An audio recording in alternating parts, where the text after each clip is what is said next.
No commercial today, Q. We good. Oh, I could press it. Let me press it. Not yet. You can press it. It don't matter. What's going on, friends? It's Anton Daniels, and I gotta have a conversation with you guys about Teach Henley because you see how the sun is hitting me. This is no finesse, no makeup, no filters, no none of that. This is 100% Teach Henley. I use it in the morning as soon as I get up, right after I pray and brush my teeth, jump in the shower, and I'm hitting the streets because you never get a second chance to make a first impression. So even though they're giving you 40% off your first order, 20% off for life, even though you may get a free gift, forget all that, right? Because we would do this even if it was full price because it's worth that much. I'm in the streets, I'm kicking it with people when I see dusty dusters everywhere. You don't want to be them. You want to separate yourself. And the way that you separate yourself is self-care. Ladies get it for the fellas. Fellas don't wait for the ladies to get it for you. I'm about to hit the streets right now, and I'm feeling confident. I'm feeling great. I mean, I already got confidence, but to have that extra boost of confidence, knowing that you've taken care of yourself and you set yourself apart from all of the rest of the sheep that's walking around making bad decisions on a daily basis. And it's reflected in their actions. It's reflected in the products that they use. It's trying to level up. If you're trying to make sure that you look good, they're going to send you the pack. They're going to give you all of the instructions on how you're supposed to use it. Then make sure you get your Teach Henley. Again, 40% off your first order, 20% off for life. Get your free gift. Make sure you tap in with your boy Anton Daniels because Unc is never going to lead you wrong. I would never have you use a product that I don't use myself. Again, they've been rocking with me for a long time. Make sure you get your Teach Henley. I love you. I appreciate you. I'm going to holler at you guys later. What's up, guys? Good morning, good evening, good afternoon. Welcome to the Q&A show on the Anton Daniels. Oh, no, sorry. After Hours. It's After Hours? Shoot. I'm sorry, guys. The After Hours channel. Make sure you hit the like button. Make sure you subscribe. Make sure you support all the content creators that's on this panel tonight. I do want to say thank you for everyone for joining. If you are interested in joining the panels, you have to message me on IG and just say panel. And I'm trying to cycle through new men, so be patient. If you've already been on, men, please don't message me again. But how are you guys doing today on the panel? What up? What up? Whoa, I'm good. Good. I think this is a good bunch, y'all. They were kind of chatty in the back. So hopefully they bring that same energy that they had when we weren't live to the forefront when live with y'all, okay? So lots been going on in the news. We have Diddy, we have stuff with the immigrants, we have some politics, and we have relationship topics that's going on tonight. So we will start off with Diddy. You know, he got sentenced, I want to say 4 years. So we'll start off with this little clip and we'll get to talking. Am I playing it, Anton?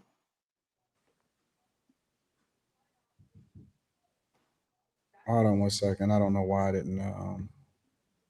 Oh, okay. I see it. Give me a second. I got you. There we go. To 4 years in prison. He was found guilty over the summer on 2 counts of transportation to engage in prostitution in connection with his ex-girlfriend Cassie Ventura and another woman, but was acquitted on more serious charges that could have sent him to prison for life. Let's get right to our chief investigative correspondent, Aaron Katersky, who's been following this trial from the beginning. He joins us from outside the courthouse in Lower Manhattan. So, Aaron, we just got the verdict right there. We know that Combs himself spoke to the judge. The judge responded. Lay out the sentencing here and what went down in the courtroom today. This was a very long sentencing hearing, which Sean Combs himself, once larger than life, was left begging for mercy, standing at the defense table, telling the judge that he's a changed man, apologizing for his behavior. But that request for a lenient sentence of time served was rejected by the judge, Arun Subramanian, who said it was insufficient to send the kind of message that he wanted to send, that violence against women must be met with real accountability. And so he sentenced Sean Combs to 4 years in prison.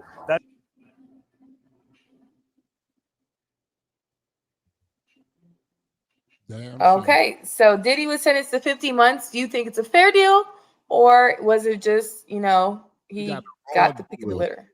Go ahead. Sorry. He got a raw deal. He should be out free to go home to his family. I love P. Diddy. Everybody makes mistakes. Pause. And where is the accountability of his ex-girlfriend? Where's her accountability? She was blind, and she's like Maxwell, if you ask me. She's like Giselle Maxwell. She used to recruit people, and when he didn't want to do it, she picked up the baton and did it herself too. So she got money. She had the freak off, what she liked to do. And she gonna write letters to the judge. She's a dirty bitch. I ain't gonna front. I'm telling you, I'm being straight up. It's incredible. The gall. Anybody disagree with him? Yeah, I definitely disagree. Just on a sheer fact, right? When you chase a girl down that hallway at that hotel and snatch her up the way he snatched her up, bro, I can't let you get away with that. Because I know behind closed doors, it's things that I could imagine what things that happen behind closed doors. And with the power he has, man, he could easily manipulate and groom that young girl when he got with her. So how he had her under his thumb and countless of others that we might not even know about. So he lucky he only got the 4 years that he got. Because Diddy's a dirty dog, bro. And that wasn't what he was convicted for, though. There you go. That's my point. That's not the mess. Ain't no telling. It's a fact that he had domestic violence against his ex-girlfriend and Cassie. That's a fact.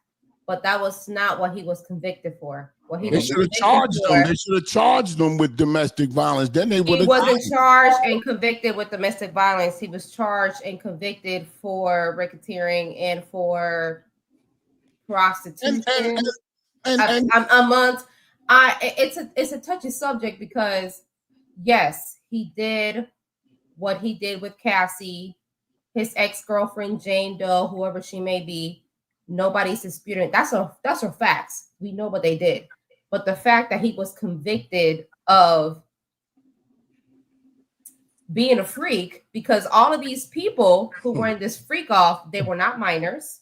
They were all consenting adults.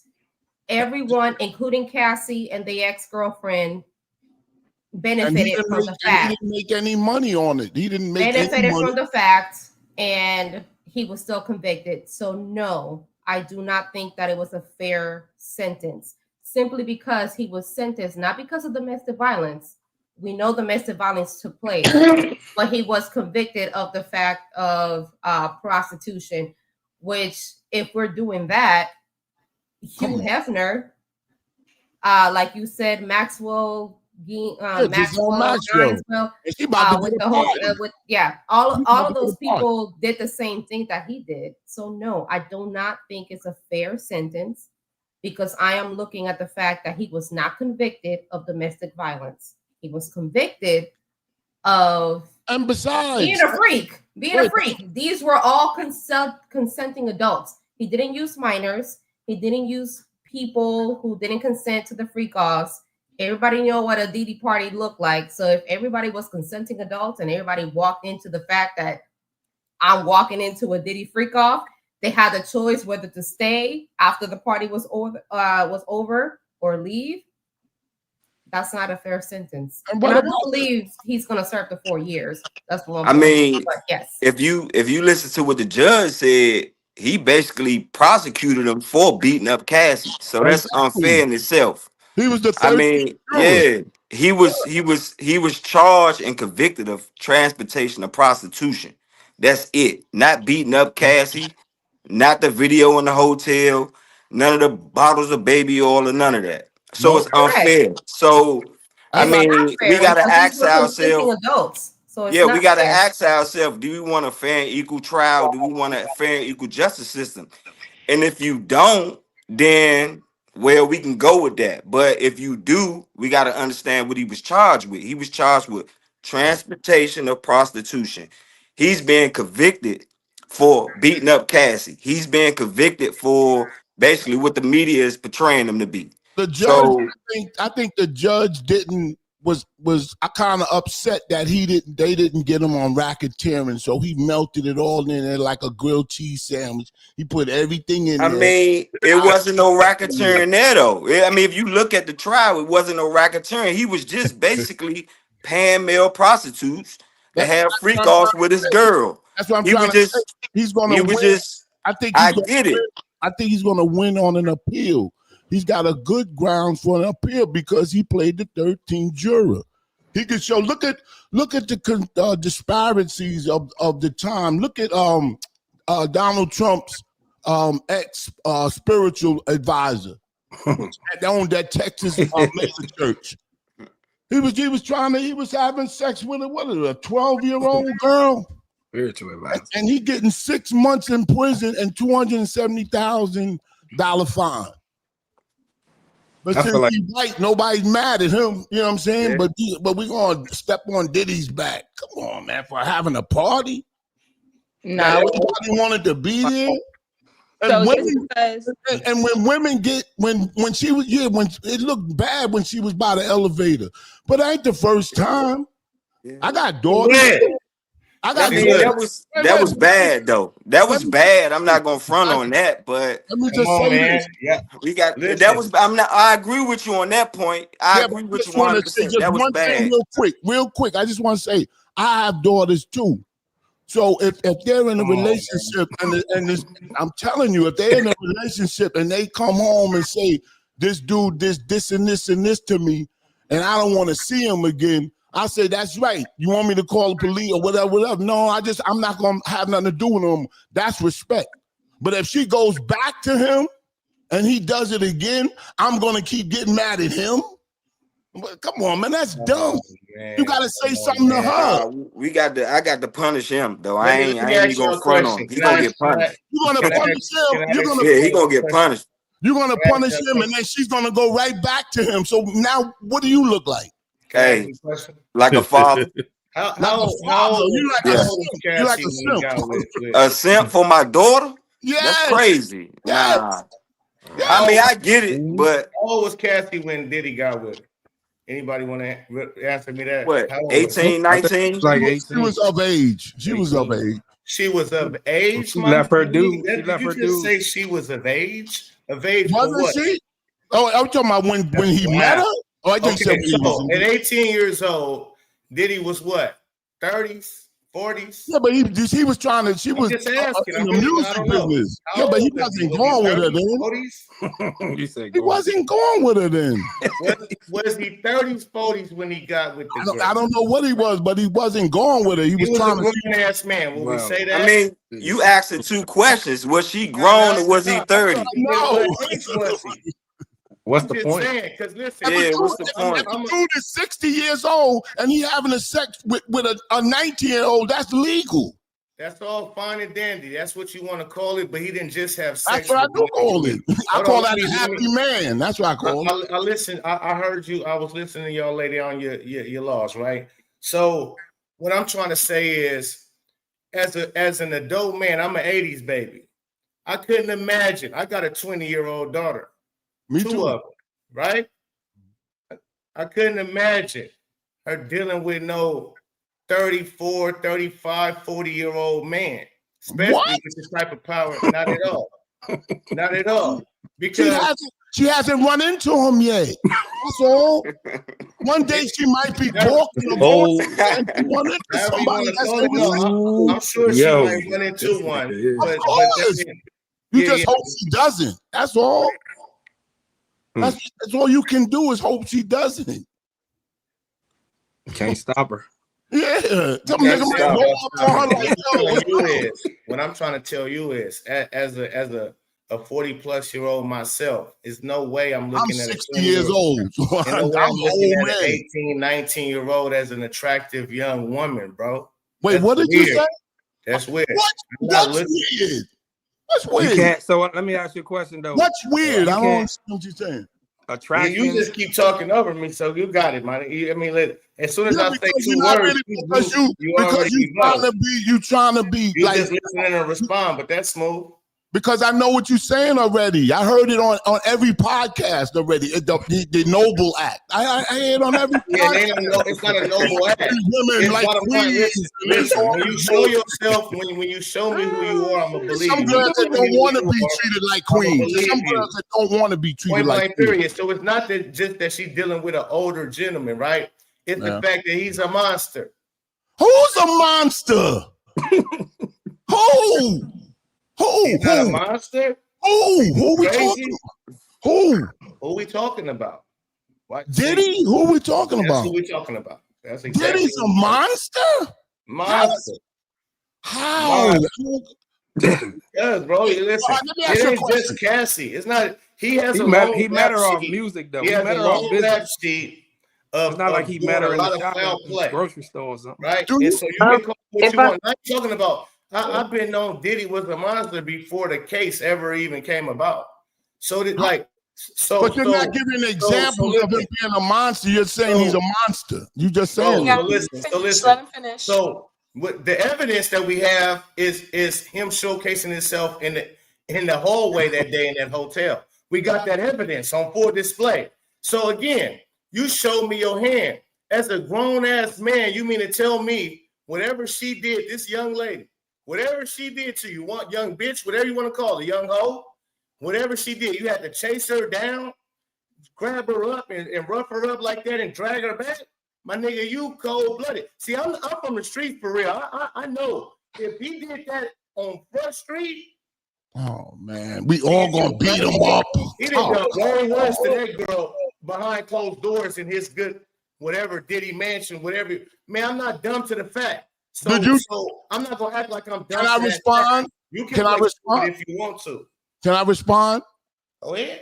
Do you know that Cassie came to the hotel the next day after that elevator beating? She came back to. Can I just don't get. I didn't do it. I'm just telling you facts. Okay. She came back to the hotel and begged them to let her back in so she could see Diddy. Mm-hmm.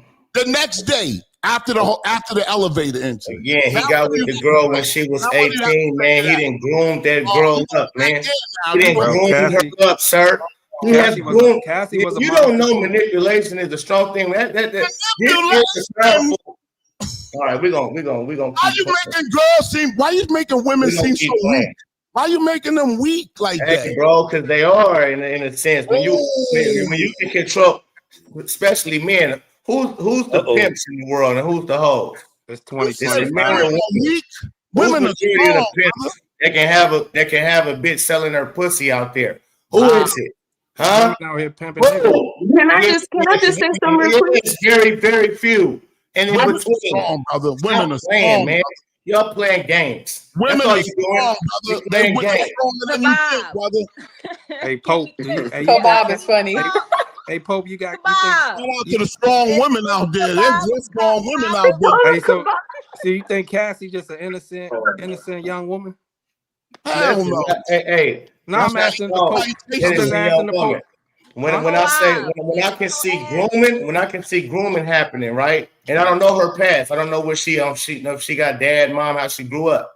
Mm-hmm. But when you see grooming, especially, I know how the entertainment industry they make these people idolize celebrities. So if you a youngster and you in it, I'm Diddy want to sign me. Oh, Diddy like me. Oh, Diddy want to take me out. Oh, Diddy want to do this. So he's showing interest in me.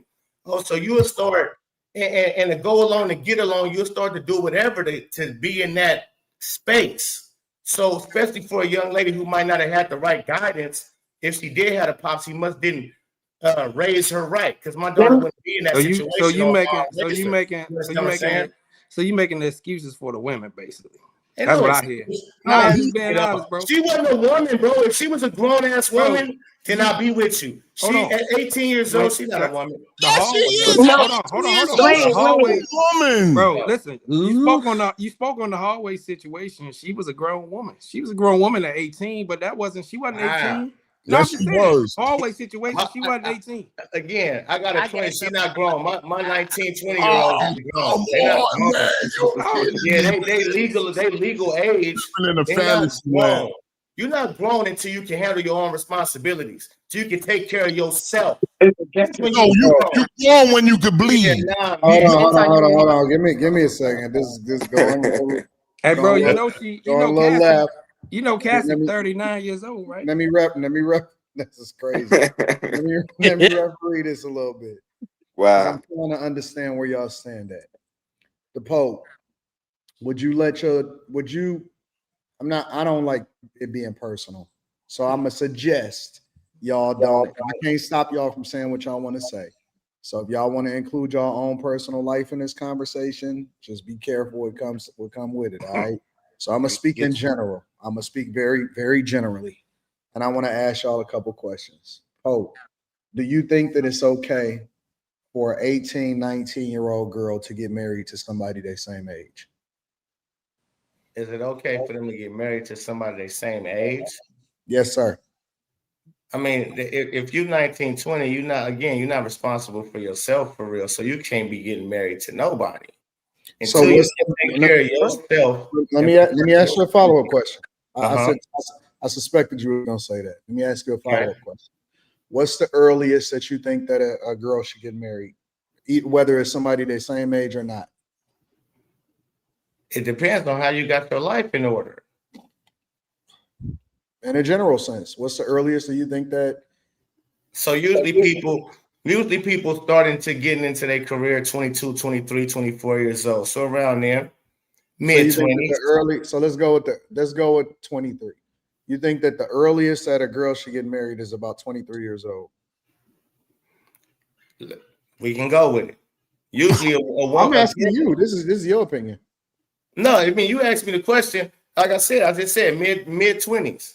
23, 25 years old. Again, usually if you're saying that they're the same age as the man, right? As the man. Because if a woman is 18 years old and she marries a 23-year-old who into his career where it's just beginning, but he out of college, he out of doing whatever. He been hustling forever long. He 23, 24, 25, she 18, 19. That's different, but you said the same exact age, right? So I'm saying, so let's say they both let's say they both 19 or they both 20 years old. Would you say nope, you shouldn't get married, or would you say yeah, you should get married? No, they most likely be sophomores in college. Okay, I'm just asking your opinion. Yum. What bro? Bro, triple. And then is it Coab or how do you want me to pronounce that? KOAB. King of shampoo. I gotta change. You want me to call you Shampoo? That's my name. I mean, listen. I've been. What do you want me to call you tonight? You could call me Shampoo. Okay, Shampoo. AD, that's Shampoo. And then you on the flip side, that's a wild name. That's K. I'm not even sure I feel comfortable as a man calling you Shampoo, but it's okay. Yeah, listen, I had that name since I was young, but when I went on Star and Buckwild, Star, when I was with him, head and shoulders.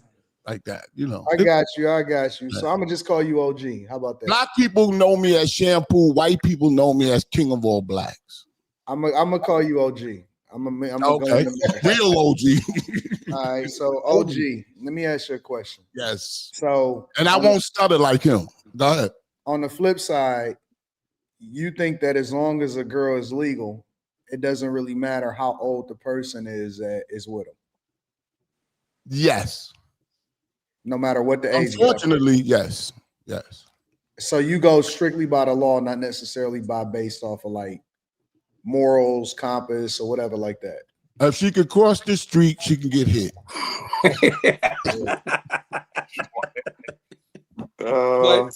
To be honest. Yeah. Damn. But it has to be. Listen, morality and legality is two separate things. Do I think it's moral? No. Hell no. Come on. I'm like that. You should be able to. But if it's legal, that's all you can say is that, oh, that's messed up. Meanwhile, the guy's happy as hell. When you buy a pet, you buy a puppy, or why do you think puppies are more expensive than full-grown dogs? They hard to get rid of. The puppies go fast at the kennel. They do. They go fast at the kennel. Yeah, they do. That's why they say come get the older dogs, because The older something gets, the less value it has. That's the truth. It's the same thing with women. What about men too? What's your value? Yo, men is kind of different. It's true with them too, but it's kind of different. Like, you activated Jess. I'm 60 years old. I could get a girl 20 years. Jess was waiting for a moment. She was waiting for a moment. There you go. Get him, Jess. It's not disrespectful, and to make girls seem weak, like they don't know what they're doing and this and that. I think women are strong. They know what they want. If they're in a relationship that's abusive and they're happy in that relationship, leave it alone. Leave it alone. Telling you, leave it alone, man. I agree with you. I agree with you to an extent. Yeah, it's not moral, but I mean it's the law. What can you do? If they go off and be like, forget you, I don't care what you're saying. I wouldn't prefer it. Don't get me wrong, but what can you do? I mean, what really can you do? Wow. That's wild to me. I mean, no, it's wild, bro. I'm not saying that, but it's two things can be true. It may not be immoral, but it's the law. Like who waiting there till she get of age? Like you sitting around now, you waiting around till she get 18. That's some sick shit now. Yeah, that's sick. But listen, that's sick off the top. Look, I'm a man myself again, and I'm of age, right? I'm of the age to where 18, 19, 20, that ain't even interesting. That's like I already know they're kids. We get that though, bro, but so we're not talking about that. Hold on, let me talk. If you find that attractive, you're a weirdo. Well, we some weirdos, bro. You changing the argument, bro. You and him been talking the whole time. Y'all been talking the whole time. Y'all gotta do one mic. Let him get his shit off. Yeah, back to them being weirdos. Go ahead, DePoe. If you're attracted to an 18, 19, 20-year-old, you're a weirdo at 34, 40 years old.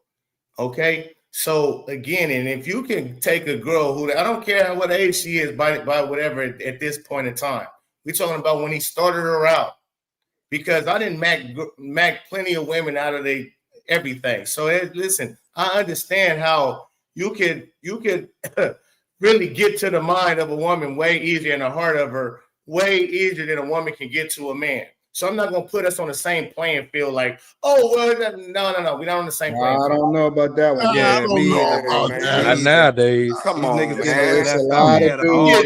You get gamed by a woman. These young chicks out here finessing, dog. Come on, man. I'm going to tell you what your problem is. All right. Because I'm actually... I ain't getting finesse, bro. 10 years, bro. Hold on. What you talking about? Let me referee this a little bit. What you talking about? Oh, I'm following what you're saying, bro. I'm not thinking that you off.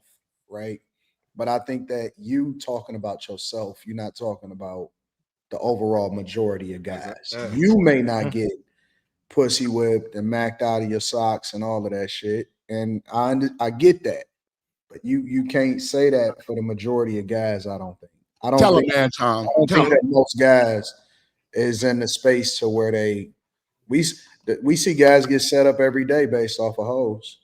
But we're not talking about every guy. We're talking about Diddy in general. So Diddy, I thought you were saying in general, charismatic guy to where he could definitely manipulate the mind of a Cassie at 18 years old with the star power he got, with the everything that he has. He could easily do that. So I'm not talking about every other guy. We're talking about Diddy. I'm keeping it to Diddy. So again, I can see a guy like Diddy being who he is, easily grooming that girl and having her in a position to where now come on, man, your lady become who you are when in the same sense. So if he groomed her to be like him and she doing whatever is clever for the cheddar, then come on, we got to understand he still is the main reason. He's the main. Let me tell you what your problem is, bro. Respectfully, he didn't groom anybody. Cassie benefited from the relationship of being with Diddy.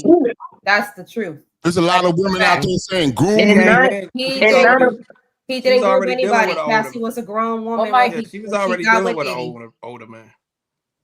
prior to Already Diddy. lost. And she benefited She from the already was fact that lost she in the was in a sauce. relationship with Diddy. I mean, you speaking like And not only that though, sorry, not only that, Ryan Leslie was with Cassie before she even got with Diddy. So Yep. why are we not even talking about that? If Yep. Diddy was really the groomer, So he groomed her how too.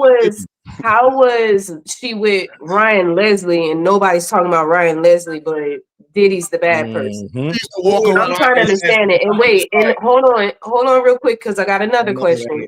And how is it that she was just so weak and didn't know what she was doing if she was with a whole nother grown man? And if I'm not mistaken, I think Ryan Leslie is a little bit older or around the age of Yep. Diddy. Yep. So how is it that she's just so weak and so gullible, but she was already with that man and already in a specific, type of crew or crowd of people, and then she bumps into Diddy, and then now all of a sudden she's a victim? It just doesn't make sense to me.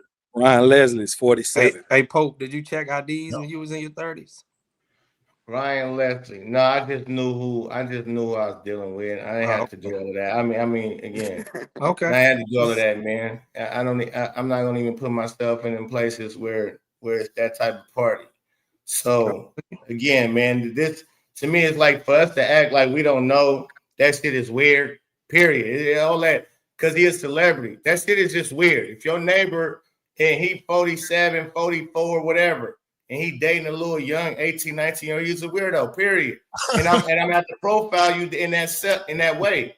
I'm at to look at you side-eye, homie, because again, I got daughters that's that age, so I know. And plus myself, if I'm out and it's the little girl, she could be cute, but I'm not looking at her like, I know when she get But on. you did look at her, said she was cute. Crazy word. I mean, I That's think crazy. side eye. And again, to beat her up the way he did, that tell me how he doing her behind closed doors is dirty. So God don't like ugly and calm as a bitch. Luckily, he only got 4. I mean, I think side eye. No. Side eyeing them is one thing. You can keep your eye on it. It might look suspicious, but at the end of the day, it's legal. Ain't nothing you can really do besides keep your eye on it. I'm saying it's legal. It is what it is. I might not like it, but what can you do? You know. Can I just say something? I wish I could do an experiment and have girls walk by, older men, and not I'm talking about other age girls, and put a camera on them. You'll see a lot of weird. You think everybody that does that is weirdos? Every man that walk by, you think they was a weirdo. As a woman, I'm gonna just let you know, the Pope, like, this is not nothing that's abnormal. Like, females literally look for older men when they're younger because they see how immature the guys are at their age. So you can side eye all you want, but these girls are actually intentionally like, no, I want to date somebody that's in college. No, I want to date somebody that's way older than me, that has a job, that has something going on for themselves. Women are actually doing that. So I don't understand why you think that women are just so weak-minded and they're literally agree. And to they're her literally point, plotting in their mind. Come on now, Carmen. I agree. Like we to her point, right. we have all been in a high school setting, and I'm not even talking about celebrities. I'm talking about average men. We have all been in high school looking at the other girls, sophomore, juniors, getting picked up by grown ass college kids and in their cars, that's cool. Getting their money, and all of that. That is cute. Lying about thinking that is cool. And I'm over here getting picked up by a college man. Bye. Yes, to her point. And it's not because they're celebrities. I'm not gonna lie. It happens everywhere. It happens with everywhere. Pope. Oh, I'm sorry. with Pope on this one. But I agree. I'm with Pope on this one. And that shit is weird. It's always been weird to me. I don't give a fuck if it's legal or not. And I've been saying this since the beginning of time. And I know that the majority of the people that's going to disagree with me that's watching this, but I just don't care. I've always thought it was weird. I think that two things could be true, right? And that I think that Pope I think he's giving her too much credit, right? Because I think that Cassie is absolutely a finesser.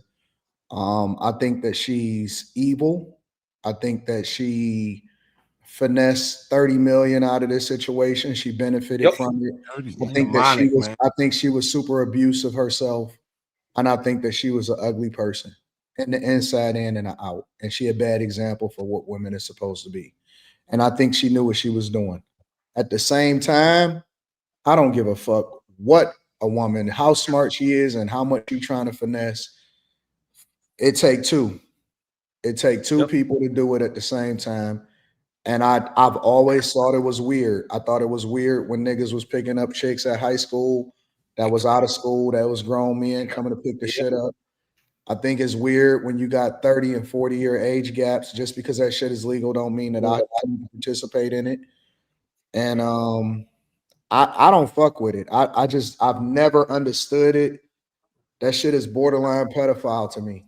You know what I'm saying? And so these dudes is messing with these chicks that just crossed over the finish line and they can't even go to get a drink at the goddamn liquor store because they ain't even 20. That shit is weird to me, bro. I don't understand it. And I don't know how we still justifying this shit in 2025 with all of the progress that we've overcorrected for, some of which is stupid as hell. We still on this young chick shit. I don't get that shit, bro. That junk is weird. Didn't even have a conversation with a young my personal opinion. That's my personal opinion. I've been married 30 years, but I'm saying if I got a divorce, right? If I've been married 30 years, and if I got a divorce, I'm not gonna get somebody the same age as, you know what I'm saying? I'm gonna get somebody younger because I deserve that. So you're gonna be tricking, basically. No, you think that because I'm old and she's young, I'm tricking. She might really be in love with me, and I might really be in love with her. OG. Think of love. Sir. What do you mean? Listen. My wife happens to be younger than me, a lot younger than me. But the reason you've been married for 30 years, OG. Yeah, but she's younger than me. Don't self-incriminate. How much younger? Come on. OG, you don't have to. No wonder. Let me remind y'all for a second. Y'all do not have to use your own personal experiences. I've used mine. I always do. That's up to y'all, but I'm just letting y'all know. I always use my personal experience because that's the only way I could come to these type of thoughts.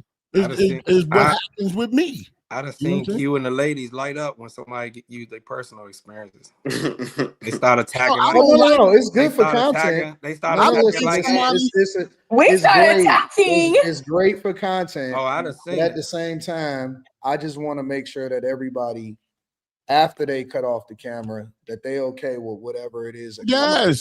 Listen. I'm gonna just tell you right now. All of this shit getting clipped up all day long. All right. So as long as y'all cool with it, I gave y'all the skinny beforehand. Whatever y'all do after this, that's on y'all. I don't understand people that talk on the microphone and don't talk about their personal experience because they'll sound like a preacher after a while.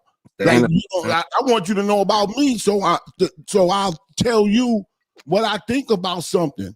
Why if Diddy goes for an appeal, since we talking about Diddy, why can't he bring up this mega church pastor as evidence that he shouldn't be locked up? That he could play the church pastor because he's black.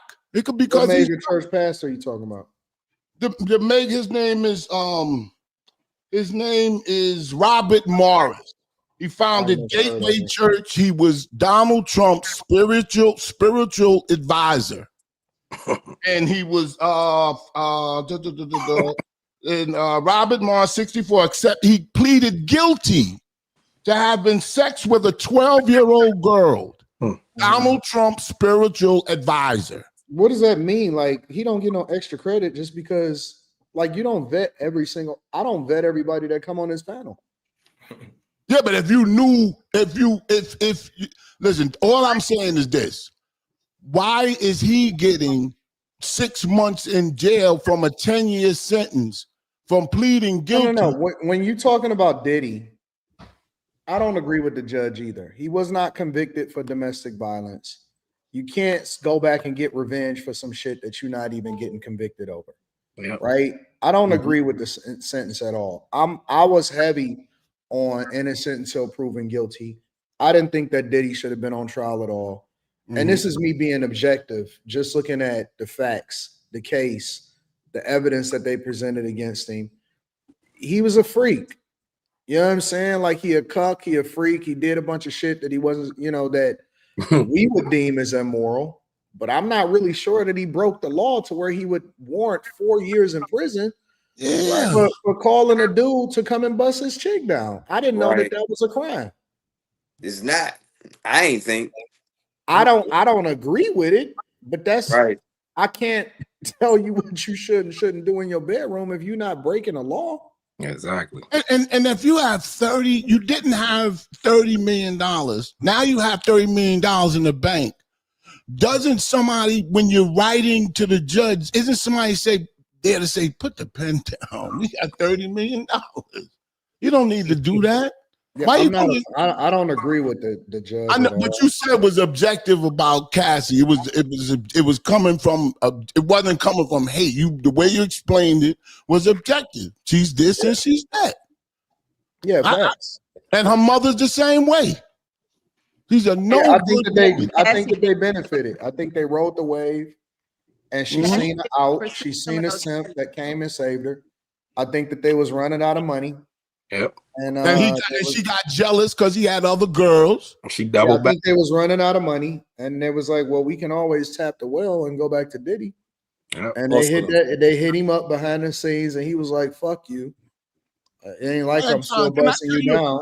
And she was like, "Well, I'm gonna go public, and this is the result of that shit." Can I tell you a quick story, Anton? Real quick, a personal story. I'm scared. No, these are personal stories. Listen, there was a friend of mine. Look at Q. A friend of mine. They're two, as a man and a woman. They're both friends of mine. I was riding in a car with another friend. We live in a small town in Jersey. So we see them having a physical fight. He was like punching her up against a tree, right? Mm-hmm. My friend on the passenger side of my car said, "Stop the car. I'm gonna break this shit up. I'm gonna break this up." You know what I'm saying? I said, "Yo, mind your business." Y'all, did y'all know that? Did y'all know him? Yes, we knew the couple. We knew them. So he jumps out of my car while it's moving, and he goes to fight the dude. She told him, "Mind his effing business." She told him. Shit, a woman will kill you.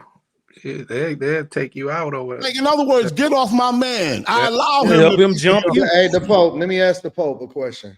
Pope, would you break that up? Yes, he's Superman. Now I wasn't even listening to him right here. I had a question for you. Okay, let me phrase it. Let me frame it for you. You see a chick getting her lights punched out up against a tree.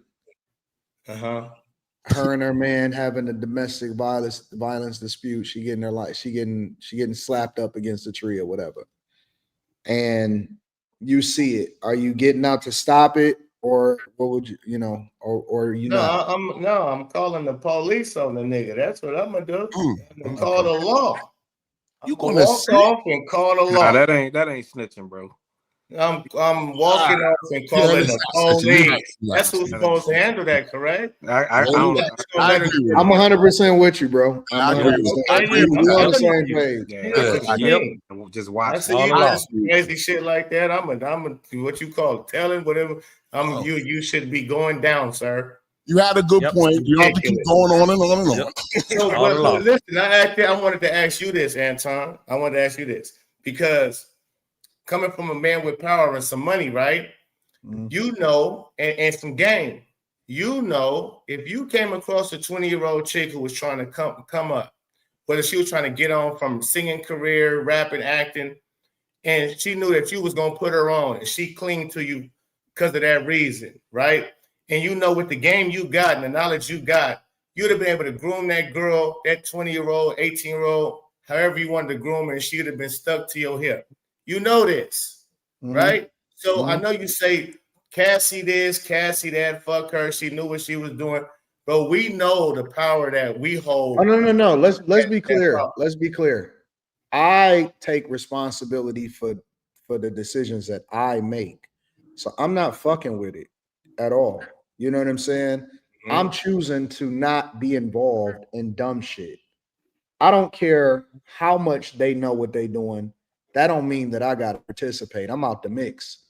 And no, I know. I'm really not. I know, but I'm saying, if you wanted to go the Diddy route and say, "Oh, I'm attracted I don't to even this," like that shit. see what I mean? So I don't even like being put in that same sentence. Yeah, but I'm just saying, just put his shoe on your foot for a second and say, yeah, if I was to go that route, I think that Diddy is so dumb. Daniels, I think could that game up Diddy a is the chick and dumbest. have her. Listen, I'm of the impression that you never put a chick before your bag. If it's ever a possibility that you can fumble a bag over a chick, that's something that you just don't participate in. So I can't relate. You know what I'm saying? I'm always gonna put purpose, and I'm always gonna put a bag above a chick. And unless she can bring me a bag, I don't believe in that at all. I think the whole situation is dumb. For Diddy to put his legacy and his bag on a line for a chick is crazy to me. That's crazy to me. So I don't get it. I never understood it, but at the same time, I'm objective enough to say that I don't believe that Diddy should have been convicted in the court of public opinion, and that he shouldn't be serving 4 years for that bullshit that they tried to throw on him. And we should go further than Diddy. Come on, let's get R. Kelly out too. Nah, my nigga. Come on, man. You Oh, hell no. Come on, Shampoo, Trump. R. Kelly used kids shampoo. R. Kelly. No. Underage. On girls. Hang on. Little girls. No. So did the pastor. Diddy like baby oil. She used shampoo. Listen. Nah. Hey, Q. Hey, Go ahead, hit the super chats. We got multiple different segments we got to cover. I'm about to Shout out to everybody. Shout out to everybody that's here. Make sure you hit the like button. It is free. Okay, we'll start off with username _Delta. Well, this is what the Me Too movement does to men. Crash Out or Cash Out says Diddy is going to win on appeal. The fact that the judge said that part of his sentence was based on things outside of the scope of the verdict is bad. Anton Walker says the reporter said woman when Cassie was the only victim. All these were men that Diddy and Cassie flew out. Game Time Breakdown says, yo, Anton, the back chasers need that Sora 2 tutorial from you ASAP. Equal Opportunity Smoke says, is this episode sponsored by Bengay? What up, panel? Susie Snyder said, this is a lie. Meet me by the elevator. Antoine Walker says, I like K.O.A.B. Teach emoji. The rope is poised by the internet. The rope now holding Cassie accountable. He's simping. Cart Direct says, if women mature faster, why is a 19-year-old woman not responsible for her actions? But the 19-year-old man is expected to take on similar responsibilities as a 40-year-old man. Big Time Willie says, a 20-year-old hustled Shannon Sharp. Lola Bunny says, to the people who say it's legal, so if they make PDF legal, what then? Oh, pedo. Antoine Walker says, Cassie was an inexperienced young adult that was groomed before she got with Diddy. The Pope is simping, putting the blame on just Diddy. So when Cassie got married, she went back to Diddy and effed him. DJ Harmonic says, I'm looking forward to when Q lets me join the show because I got to set y'all straight. Will Dub say today's a good day, looking like Ice Cube. From Within says, y'all trying to hold shampoo back, but he been like this. I remember those crazy streams with Queen's Flip. He really crazy in real life, y'all. Mr. Cool Kel says, facts OG, the pastor got 6 months for much more egregious crimes. That just shows flaws in the justice system. Disproportionality sentencing guidelines. From Within says, told y'all, LOL. Sean G says, regardless of age, an adult woman's body is going to be attractive to a straight man. 18 doesn't stop you from being attracted to a woman. Dubian Deshamaga. The Pope is definitely the pastor. Pound simple. Shout out to everybody. We appreciate your super chats. We appreciate you guys. Hit the like button because it is free. And we will be going to the next topic right now. On Tuesday, federal immigration agents raided an apartment building in the South Shore community in the middle of the night. This building was managed by a slumlord that people have all been clear about. The city actually sued the owner in February over 15 building code violations. The residents were dealing with deplorable conditions already, and this was before ICE trampled on them. But when they came in the middle of the night, they terrorized the families that were living there. There were children who were without clothing. They were zip tied, taken outside at 3 o'clock in the morning. A senior resident, an American citizen with no warrants, was taken outside and handcuffed for 3 hours. Doors were blown off their hinges. Walls were broken through. Immigration agents coming from Black Hawk helicopters to set up snipers on nearby buildings. This is America. One resident described the situation plainly, and I quote, "They had immigrants in one van and Black people in another van."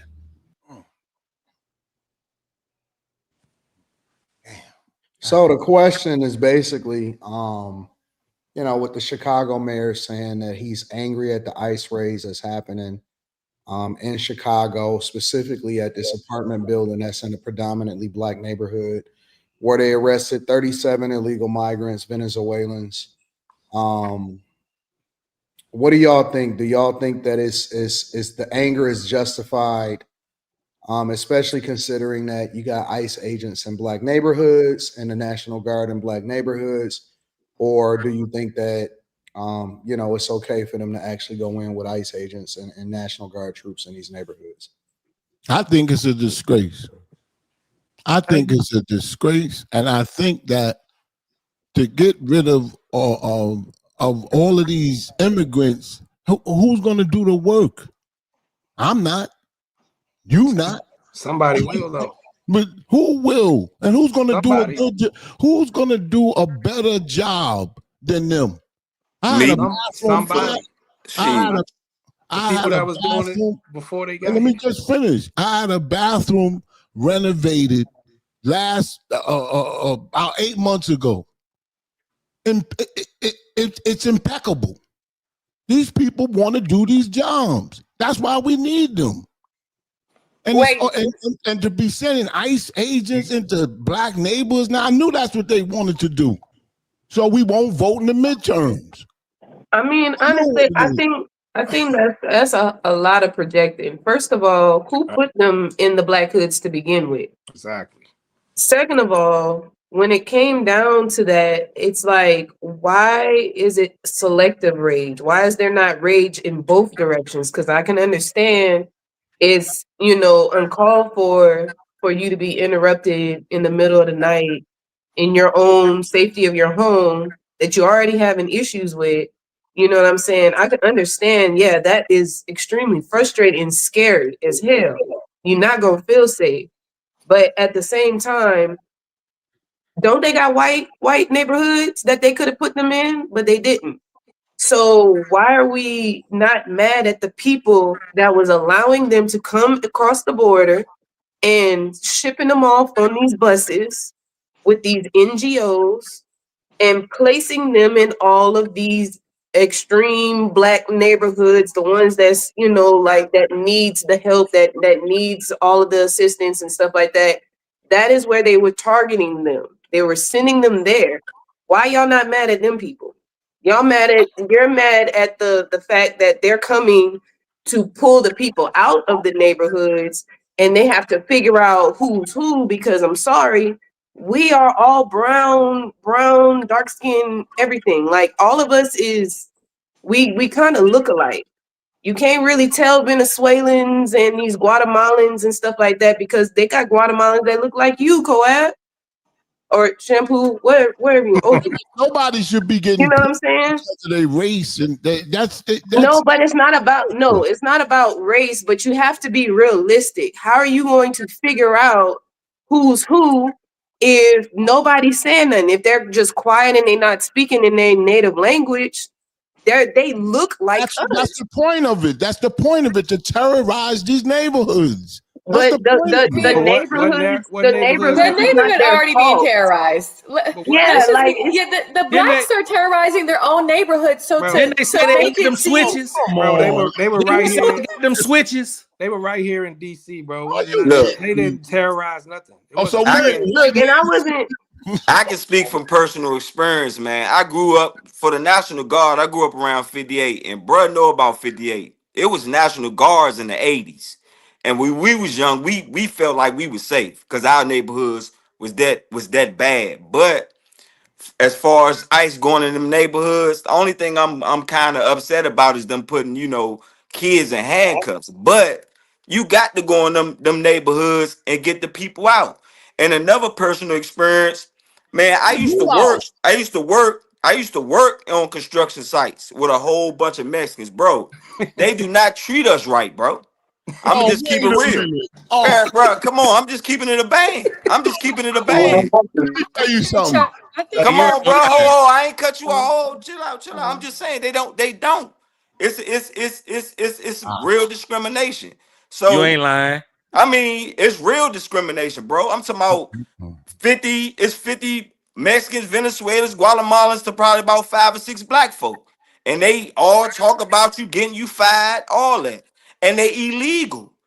So, and I done seen plenty of them get people fired for no reason. So we can't sit here and say it's not justified, especially when the same party that's responsible for bringing them in here in droves is crying about getting them out. That's crazy.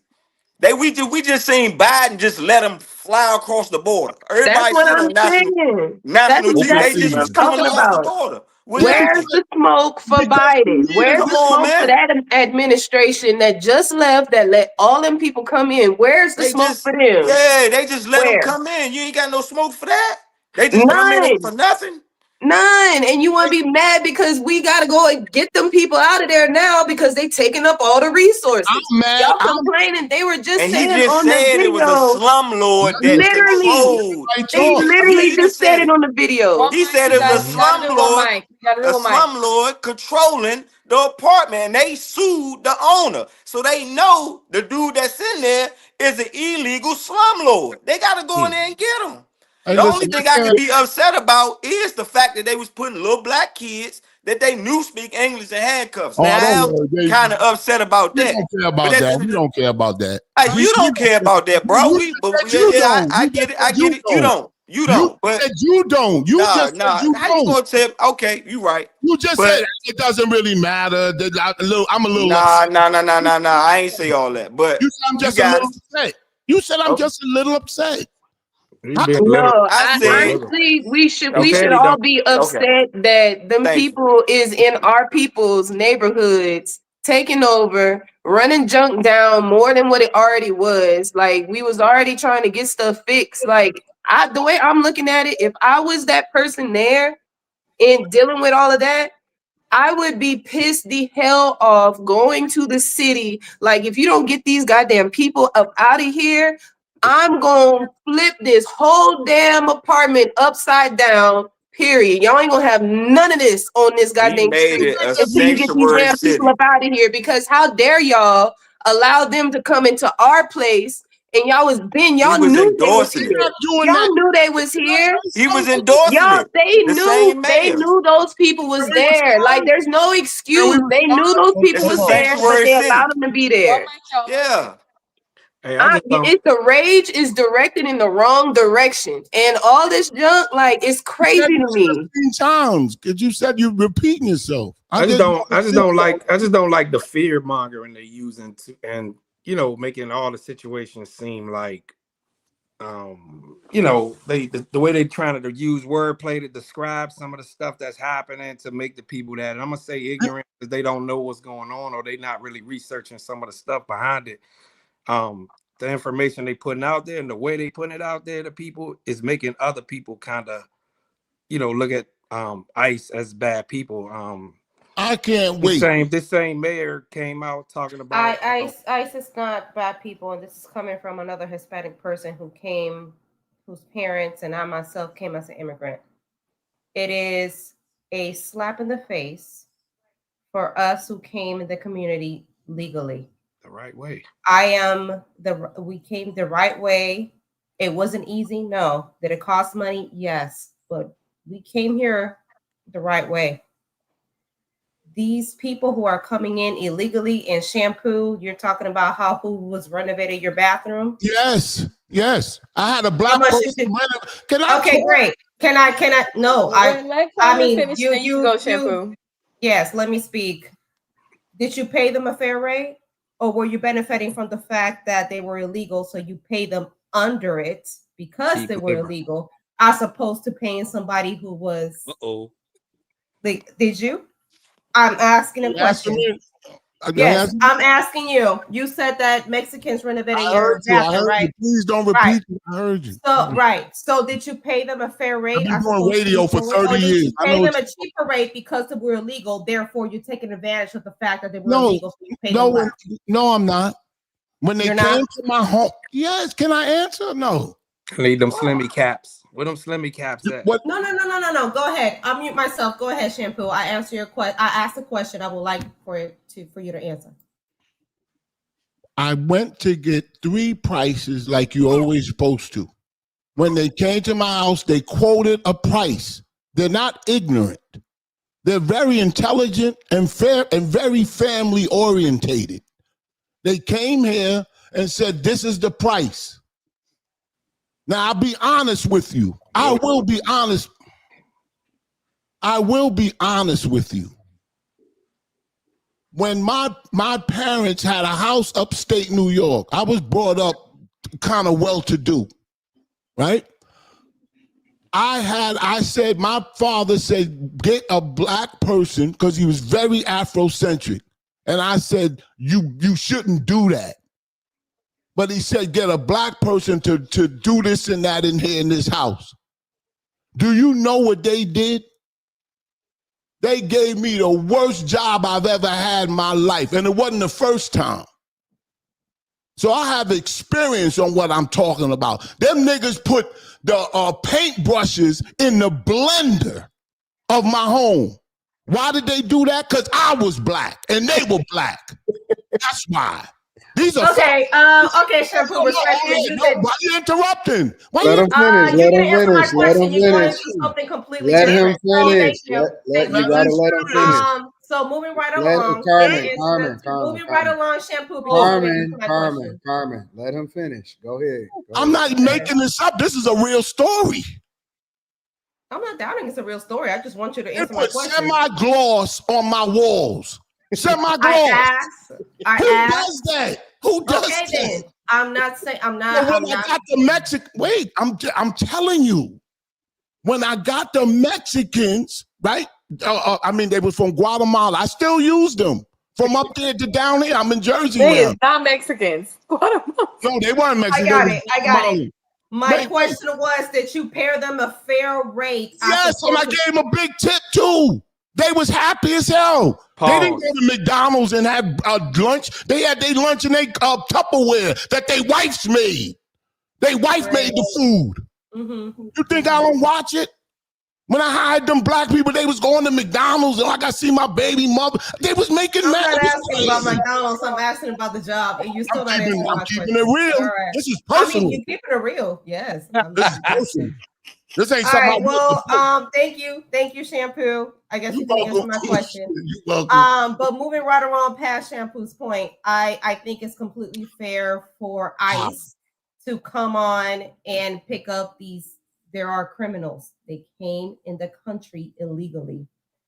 Okay, so yes, and it's really bizarre to me that anyone is complaining about the fact of cleaning up the city. Why is Mayor Johnson complaining about the fact that Chicago is being cleaned up? You don't see Memphis. Memphis is going through the same thing. Mayor Young is cleaning up the city. They are cleaning up the city with ICE agents. That's a good thing. That under the That table is a money. good thing. If you're not doing anything illegal, you have nothing to fear. They're not putting up people. You know how many dead black men out there that didn't do nothing and that's dead and they were doing nothing wrong? Look at George Floyd. He wasn't doing nothing wrong but getting high. What they got to We do talking with about ICE? George Floyd now? Okay. Yeah, That was my opinion. oh, you don't care about George? What? You don't care. Please skip past that. We're not talking about George Floyd. Anyway, back to the subject. I'm trying to stick to the topic, Shampoo. I'm trying to stick to the Kamala topic. Harris was president. We don't have to be going through none of this bullshit. Oh man, come on. I should be coming in and cleaning up the streets. If Kamala Harris was president, involved in the first women wasn't jealous of other black women, she would have been president. Black women hate black women. That's why she ain't president. He gotta be related to 2K, bro. Well, firstly, if she was actually black, then maybe that would have been a point. Oh, come on. But we just gonna roll past that. We're gonna roll right on past that. Anyway, I feel that restitution should actually be some kind of restitution should be made for those black families that was living in that apartment complex for that night that they had to deal with or whatever and dealing with the slumlord. I feel like they should have some kind of restitution or, have them feel like secure or something like that. I don't feel like what was it the hood? Was it the hood? Like, was this a hood that Projects, they're talking about? believe, right? So they're used to disturbance, right? Yeah. So why should they get restitution? I'm talking about that particular apartment that he was talking about. The guy, he said there was a slumlord that was over an apartment and they've been having a whole lot of issues and they were trying to, get him up out of there and rebuild. And then ICE ended up going in there and getting all the people out and had black people in one van and then the other people in the other van. What I'm saying is for that particular situation, I feel that they should get some kind of restitution dealing with because they couldn't get the slumlord out in time or whatever it was. And ICE ended up going and getting everybody out of there. I just feel like maybe they can have some kind of restitution to, make them feel like, not as worthless as you may feel after something like that. You know what I mean? No, that people are doing their job. Like, why should a community the community should be happy that they are cleaning up their neighborhood. Yes, take them. Right. If I lived in the projects, I would be happy. Take them. Take the drug lords. I'm not saying that. Take the illegal immigrants. Yeah, no, I'm not saying that not to be happy that they're taking those people, but I'm talking about like if it was me and you actually in handcuffs and waiting around for us to be actually released. That is like a traumatic situation if you've never actually been through that. Not everybody that lives in the hood. They live in the hood. But listen what I'm saying.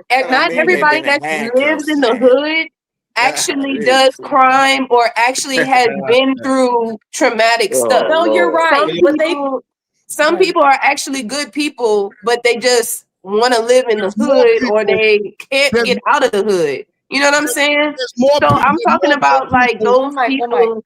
I'm talking about those people pretty much that just innocent bystanders. I'm not talking about the people that's causing the chaos and obviously no, but like the ones that just their families. They have real life families there. Their babies getting twist tied or whatever it's called.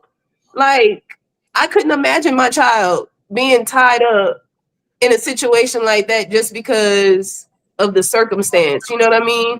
Not everybody has it like that. Was there a high percentage of innocent people that were getting arrested? Yes. What's the percentage?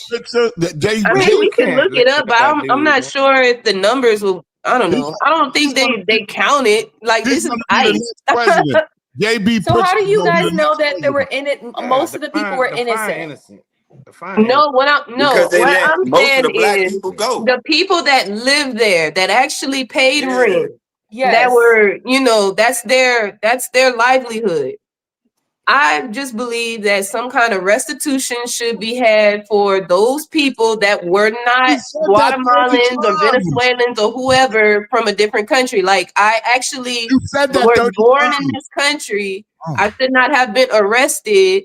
My children should not have been, tied up. Like, I feel like those people that are rightfully here, because ICE is here not for the criminals, they're here for the illegal immigrants. So it's two different things. If this was a police raid, then that's like, a whole nother story. I mean, But this is I actual, understand like, where Kamaya is coming from. I understand you're saying You that, do? yes, I the don't. collateral damage of innocent people because What's the collateral damage? I do not think, Shampoo, to your point, I do not think that Americans is high. Do you understand something? It's not. It's not. I do one mic, y'all. We gotta do one mic. It's not. Hold on. Let me Everybody back up for a out here minute. getting, Let me but I back up understand for a where minute. Kamaya is coming from. Let me back up for a minute. yeah, it's like Americans. We're Americans. And on top of that, if you want to These ask are that, how these are badly gang the members. situation had to All get. right, it was These are gang members, Yeah. illegal criminals that are doing criminal activity that are getting snatched up. Not innocent people. Not innocent What you don't realize, I'm talking about the black people. Yo, we gotta do one mic. Hold on for a second. I'm just talking about the black people. That's I it. don't know if you've ever seen a raid or a raid van or anything like that. What usually happens is that they detain everybody. First of all, nobody was arrested that wasn't an illegal migrant or a gang member that wasn't supposed to be here. All right. Everybody got to get detained because they got to go through and make sure that it's no more threats, and they got to make sure that ain't nobody hiding that's gonna pop out, and they got to figure out who's who. All right. So once they figured out who's who, then they let them go. Now you got to remember that these are the same people that have been calling and reporting and saying, "Hey, listen, we got illegal migrants over here in the hood in Chicago or whatever, so on and so forth." And they've been trying to get them out of there for years. It wasn't until ICE and Trump came through and actually did it overnight and got them people up out of there. And now everybody can go back to living their life and doing what they got to do. It's not uncommon for everybody to be detained until they figure out who it is, and then they let them go. It does not mean that you're arrested. It means that you're detained, all right, to make sure that there's no more threats. The last part about this is, it's funny how everybody wants compensation or everybody wants acknowledgement and all of this stuff. But the mayor of Chicago was the person that dumped them in that place in the first place. Exactly. Y'all don't even realize that a lot of these quote unquote slumlords were getting a bag from taxpayers to make sure that they house illegal migrants. And so they had overran the neighborhoods. They had overran these places. Trump came in, arrested 37 of them. They was tearing up the place, broken windows, destroying the places and everything like that. Got them up out of there. And now I think that they need to be in the hoods. They need to be in these places that's overran with crime and illegal migrants. So I don't have any problem with it whatsoever. I'm not really sure what the complaints are. Yeah, but the crime in the neighborhoods are not coming from the illegal aliens. It absolutely is. Yeah, you can't say all that. they do is 100% is. Bro, you can't say that. They Bro. don't do crime. 100% is. They don't do, wait, can I? They don't do crime. No. The ones that painted your house didn't do crime.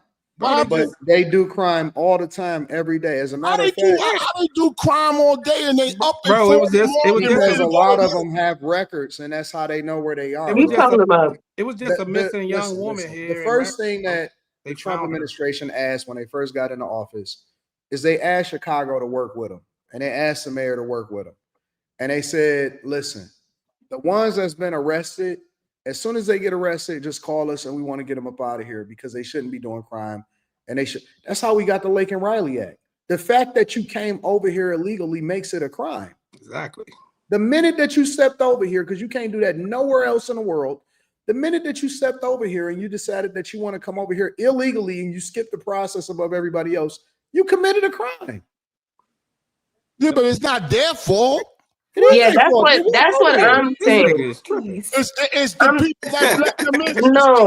Bro, crazy, man. Oh man, I can't talk. I never get this Man, you been talking all day, man. What you talking about, You done man? made one What you talk. talking I about, don't man? repeat myself. I don't repeat myself. Hey, bro, this Man, 2K, please, this man. gotta be When 2K you on uncle, the bro. He the old dude at the cookout over talking to everybody, man. Come on, That's man. all black people think about Man, is come on, cookout and man. grits. There's more Come to on, life I than know. that. I There's more know. to life to that. It is. No, it ain't cookout and grits. It's cookout and racism. That's all they talk think about. Cookout, grits and black queens and all that old garbage. Come on, man. We got to get above that. Bro, this 2K uncle, bro. Illegal aliens, believe it or not, are on an upper level than we are. They not. So what you think when they get rid of them, they're gonna come for your black ass? Okay. No, they're not. You're not above them. They're above you. No, they not. Them illegal aliens ain't. Are you kidding me? Wait, They ain't above me. Wait. Who told you? Yeah, Who man. told you? They ain't above me. He need a Who told lesson you that plan. they better Yeah, than this you? man crazy, man. Who told you that they was better than you? This man crazy. as hell. No, I'm not talking about. Are you kidding me? I'm not talking about me. I'm talking about society. They hold them on a bigger level than they hold us. What? Who the fuck is this? This nigga. What are you talking I'm about? not talking about me personally. I love black people. I voted for Kamala Harris. I love black people. I love any black people. But I'm trying to figure out what I makes love you black think people. what makes you think that they pedestalize above us? That's why we get Because out of there. I tell you why.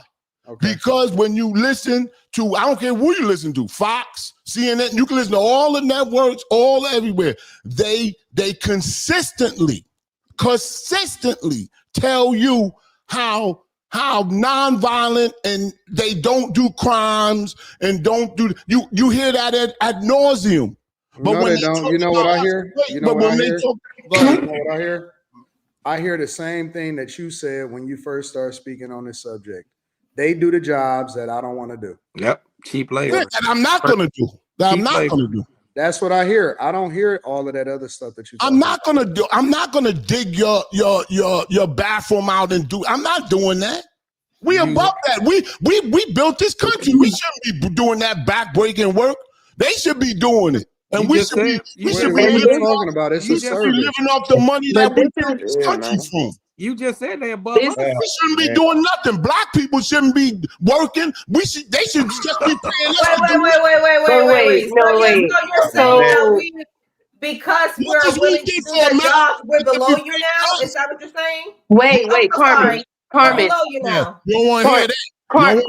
Carmen, that's nothing to take personal at all, sweetheart. This man is born in a completely he's born in a completely different generation. He was born in the generation where racism actually existed.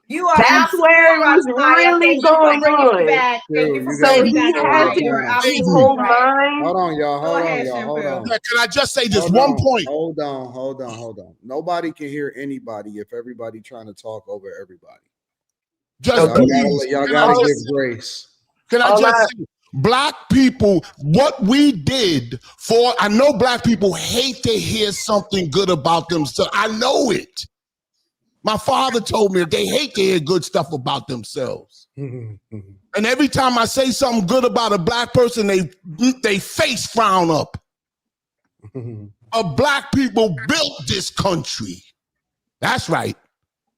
We built this country. Yeah, laugh. Yeah, because that's what we are. We laughing stocks. I'm laughing at you, man. No, we're laughing stocks because this is the mentality that we continue to pass down. They should be paying us. I'm laughing. I'm laughing at the fact that we shouldn't have to do nothing. With all the statistics out all there. the money they but made. That's what we've been doing. That's all we've been doing is nothing. What do we have to show for ourselves as a black culture? What do we have to show for ourselves as a black culture if we need to be doing nothing? That's literally all we've been doing is nothing as a black community, as a black culture. I'm sorry, our culture died years ago. years ago. You're speaking from a different generation. Your generation is not our generation. What you see is not what we see or deal with. Black person, I can let you know, as a black woman with black families and many black children, my black ass is not doing or seeing the same things you have seen as an elder. You're an elder in our culture. You're speaking from a different generation. You've experienced so many other things that we haven't even experienced. You can tell us some shit about some white folks that we be like, really? Are you serious? Like, I wish they would. We are not speaking from the same lenses. Like, you are coming somewhere else. So from what you're saying, we shouldn't be doing nothing. That's exactly what our people have been doing. Nothing. Let them all come over here and let them do that work while we sit around and get paid. That's all we've been doing. We've already been doing that. That's why they're here. That's why they're not going. They're really not leaving.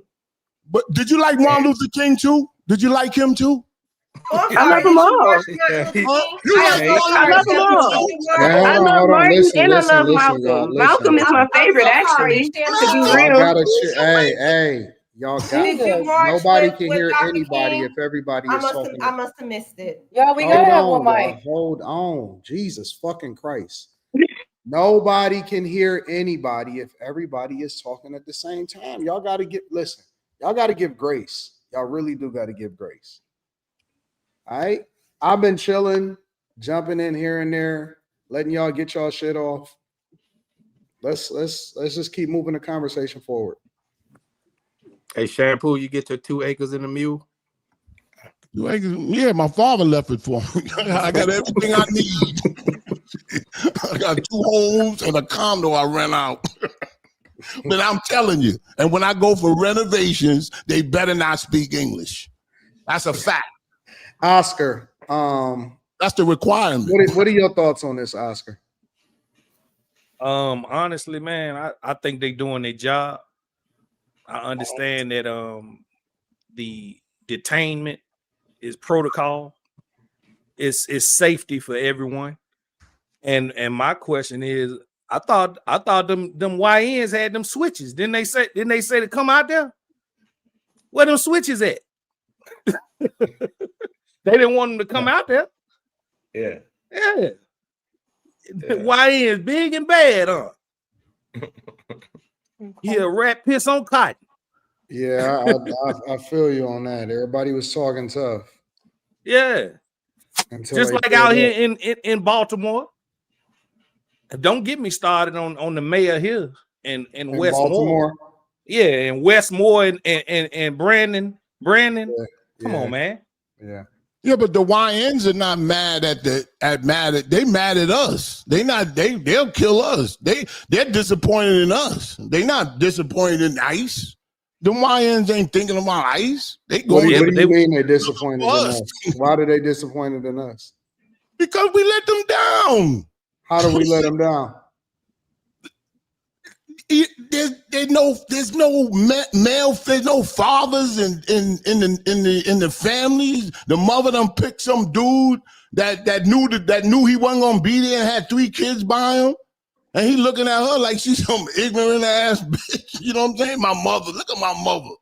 You know what I'm saying? So they got that anger, and when they get out here, shit, the white man is the only one gonna save them. I know y'all agree with that. What?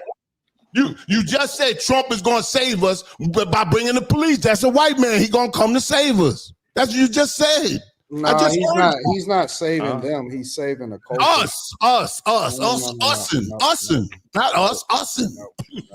He's saving us. He's saving the culture. And, saving the culture. Whatever you want to say. He won't be appreciated until way after. Appreciated? Yep. He should be when he get 100 times worse. He should be defecated on. Who, Trump? Yeah, he's a piece of shit. That's what he is. Why is that? He's a con man, an old-time con man. Oh yeah, he's one step ahead of you. He's one step ahead. So you don't think that he's doing a good job as president? Hell no. You prefer the Kamala Harris? He don't think he is. Hold on for a second. Let's mind this out. Let's mind it out real quick. You prefer Kamala Harris? Yes. You want a female leader? Yes. Oh yeah. A black woman, a strong black woman. So how would you think that it benefited you? It would have been calm. I don't want to know about the president every day. Every day is not a TV show. Seriously. I mean, sometimes you gotta take stuff serious. Oh, I'm gonna send the bombs over here and I'm gonna do this. Come on, man. This is all theater. It's all theater. So you don't think it's important? You don't think it's important for the president to be transparent about what's going on? Listen. Because that's all part of the con artists are transparent. I'm telling you everything, but meanwhile they're not telling you nothing. So you would prefer for them to not say nothing at all, basically, is what you're saying. Just stay quiet. Let the people run the country. The president is he's not there to be, oh, I'm gonna send this over there, these troops over there, and these niggas over, and this. Come on, man. This is crazy. This is crazy. So basically, you a lifelong Democrat, right? I'm not a Democrat, I'm an independent. No, you're not. I voted for George Bush. What? But think about what you're saying. Think about But think about what you're saying, OG. Think about what you're saying. You voted for all of the worst people. You voted for George Bush. Facts. You voted for Kamala Harris. I'm assuming that you voted for Biden too, right? Absolutely. Oh wow! I was ready to vote for him again, especially when he messed up on the stage. I was still ready to vote for him. This is why he brings dignity to the office. He don't look like a used car salesman. What are you a boomer, right? I knew that when you talking about the Diddy shit. Boomer's young to me. You're a boomer, right? Yeah, boomer. Yeah, we don't fuck with boomers. Nope. Got a reason shit the way it is now. We don't fuck. Yeah, I think that boomers is the worst generation in history, in my opinion. No, we the best. We don't. No, y'all the worst. I didn't believe in Martin Luther King's philosophy. As we could get along with them. We just as good as them. My parents told me. I think that boomers are the worst generation ever. Y'all lazy as fuck. Lazy. I worked 30 years for the city. Y'all lazy as fuck. I think that y'all simped out over the hoes. Y'all gave us happy wife, happy life. Y'all the ones that lost your households. Y'all became. Oh, I had parents. In one generation, y'all fucked over the entire United States. I don't know. I ain't got nothing to do with that. When you think about the single mother pandemic, all of that shit is all y'all, bro. That's your generation. No, that's all of them ignorant, down south, broke ass black people eating grits and pancakes and all that chicken syrup. I didn't grow up like that. No, that was all across the country, period. It ain't about no South. Parents were so far from grits. Boomers is the worst generation of all time. I don't think that there's any worse generation. After y'all close the door behind y'all. I don't think that there's any worse generation than the boomers, bro. I agree with you. F them niggas. And the drug epidemic. The drugs hit real hard. Boomers. I hate boomers too. I used to sniff cocaine. That was the best time of my life.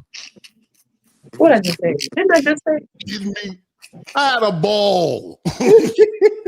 I told you, let a person talk. Okay, Chef trolling y'all. Chef trolling. That's the only time you could get in the club. Get out the bag now. Hold on. I gotta out the bag. Get him, AD. Hold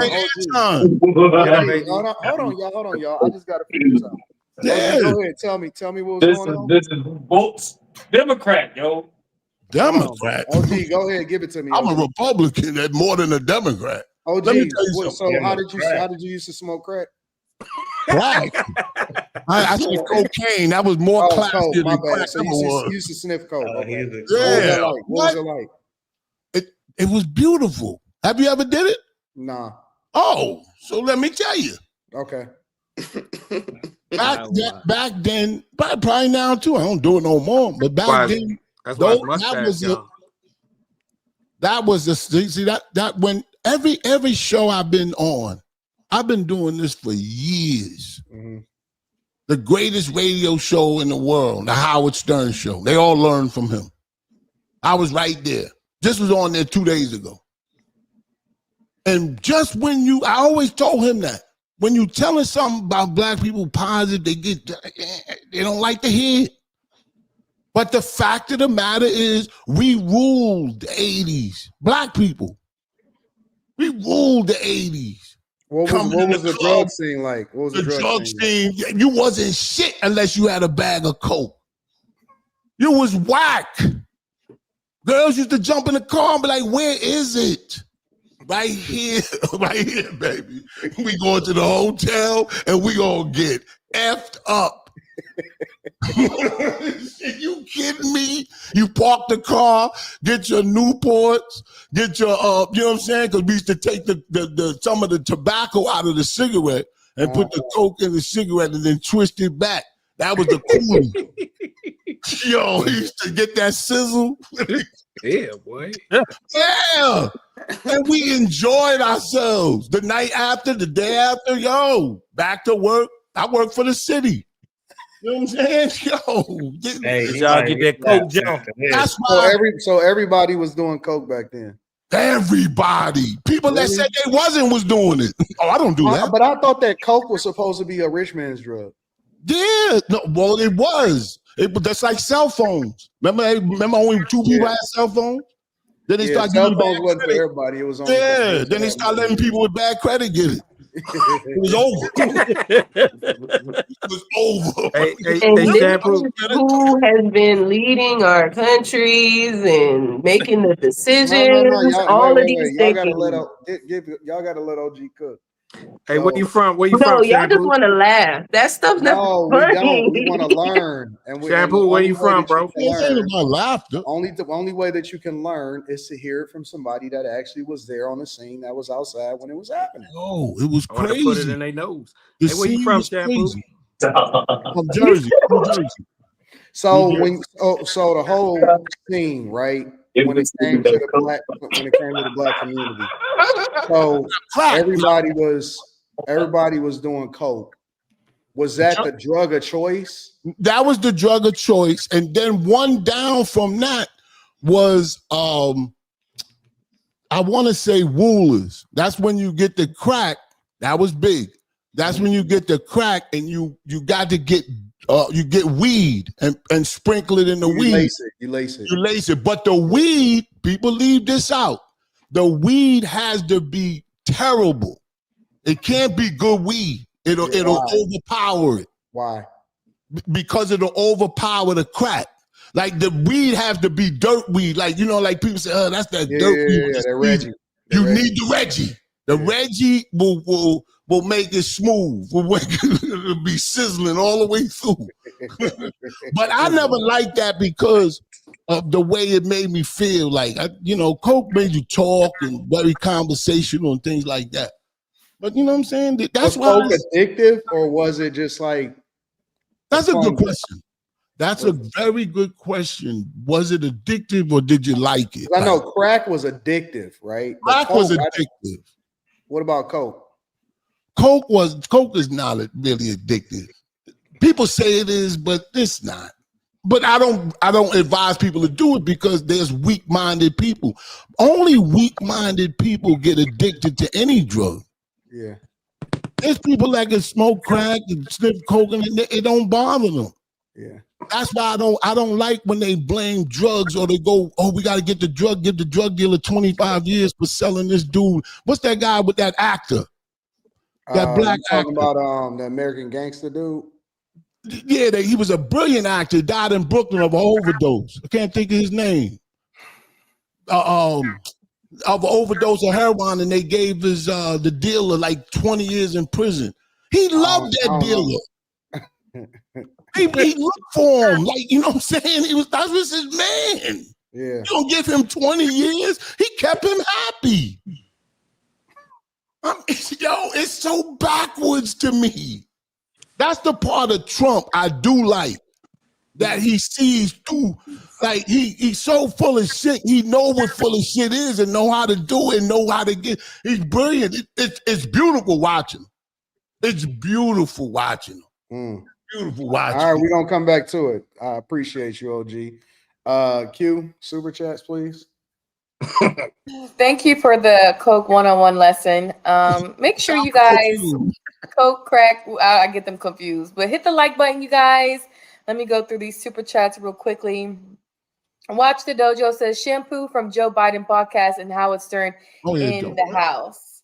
Yeah, me on there, Joe Button. Shout out to Joe. Sean G says nobody will. Wait, hold on. Was you the dude that was talking about the chick? If she keep talking, Yep. Yeah. I knew I recognized your voice. You think it's wise to keep talking? It's wise. Nobody never answered that. They be like, "Oh, Joe got up and left or something." He just jumped up. The answer is no. Hold on. We got to get the super chats. Go ahead and get the super chats, Q. Sean G says nobody was supposed to have been in that building in the first place. All the black neighbors surrounding that building have been making complaints. Godson 77 says Chicago born and raised, and mayor's been crossing the gang, migrant, and black population for years to create the justification for more police. Tony A says these Bamas ain't gonna listen. DC folks see and know the truth. PG County Ward 9 looks like a third ward. Paul says, saying ain't so, not the semi-gloss. Jason _ Stickum says, no, hell no. Josh says, shampoo 2028, us, laughing. Crash Out or Casha says, if you don't want to get raided, start snitching. Chef G-Rap says, them kids see dead bodies every day, but being cut for a few minutes will traumatize them for life? Jason _ Stickum says, Timu Tracy Morgan, the type to be like, we can police ourselves. How's that working out for y'all? F out of here. Card Direct says, it's crazy that Black Americans will defend keeping illegal immigrants. Unskilled labor jobs is only a benefit to illegal immigrants because $5 per hour is equal to $130 per hour in some countries. Slave of Christ says, Alan God sent you a message to your Instagram for the panel. Thank you. Autumn Antoine Walker says, Carmaya, that's life. What you want, pizza and wings? I'm glad Trump sent ICE Mayor Johnson is a cancer to Chicago. Tyler says, why y'all arguing with Tracy Morgan, aka Shampoo? Thank you, All Productions, for the $1. Just the Brown Girl in America says, who is the orange hat bandit? He must be laying one. AR _ Smitty says, first the brick lady, now Lee John, outstanding.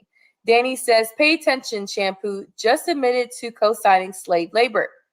Ismail Singleton says, can you all only have critical thinkers here? Susie Snyder says, Pantene is all over the place. Jason _ Stickum says, we above these jobs. Trade work is real money, sir. Danny Shade says, Shampoo said he voted for the Hindu lady. Pack him up and get him out of here.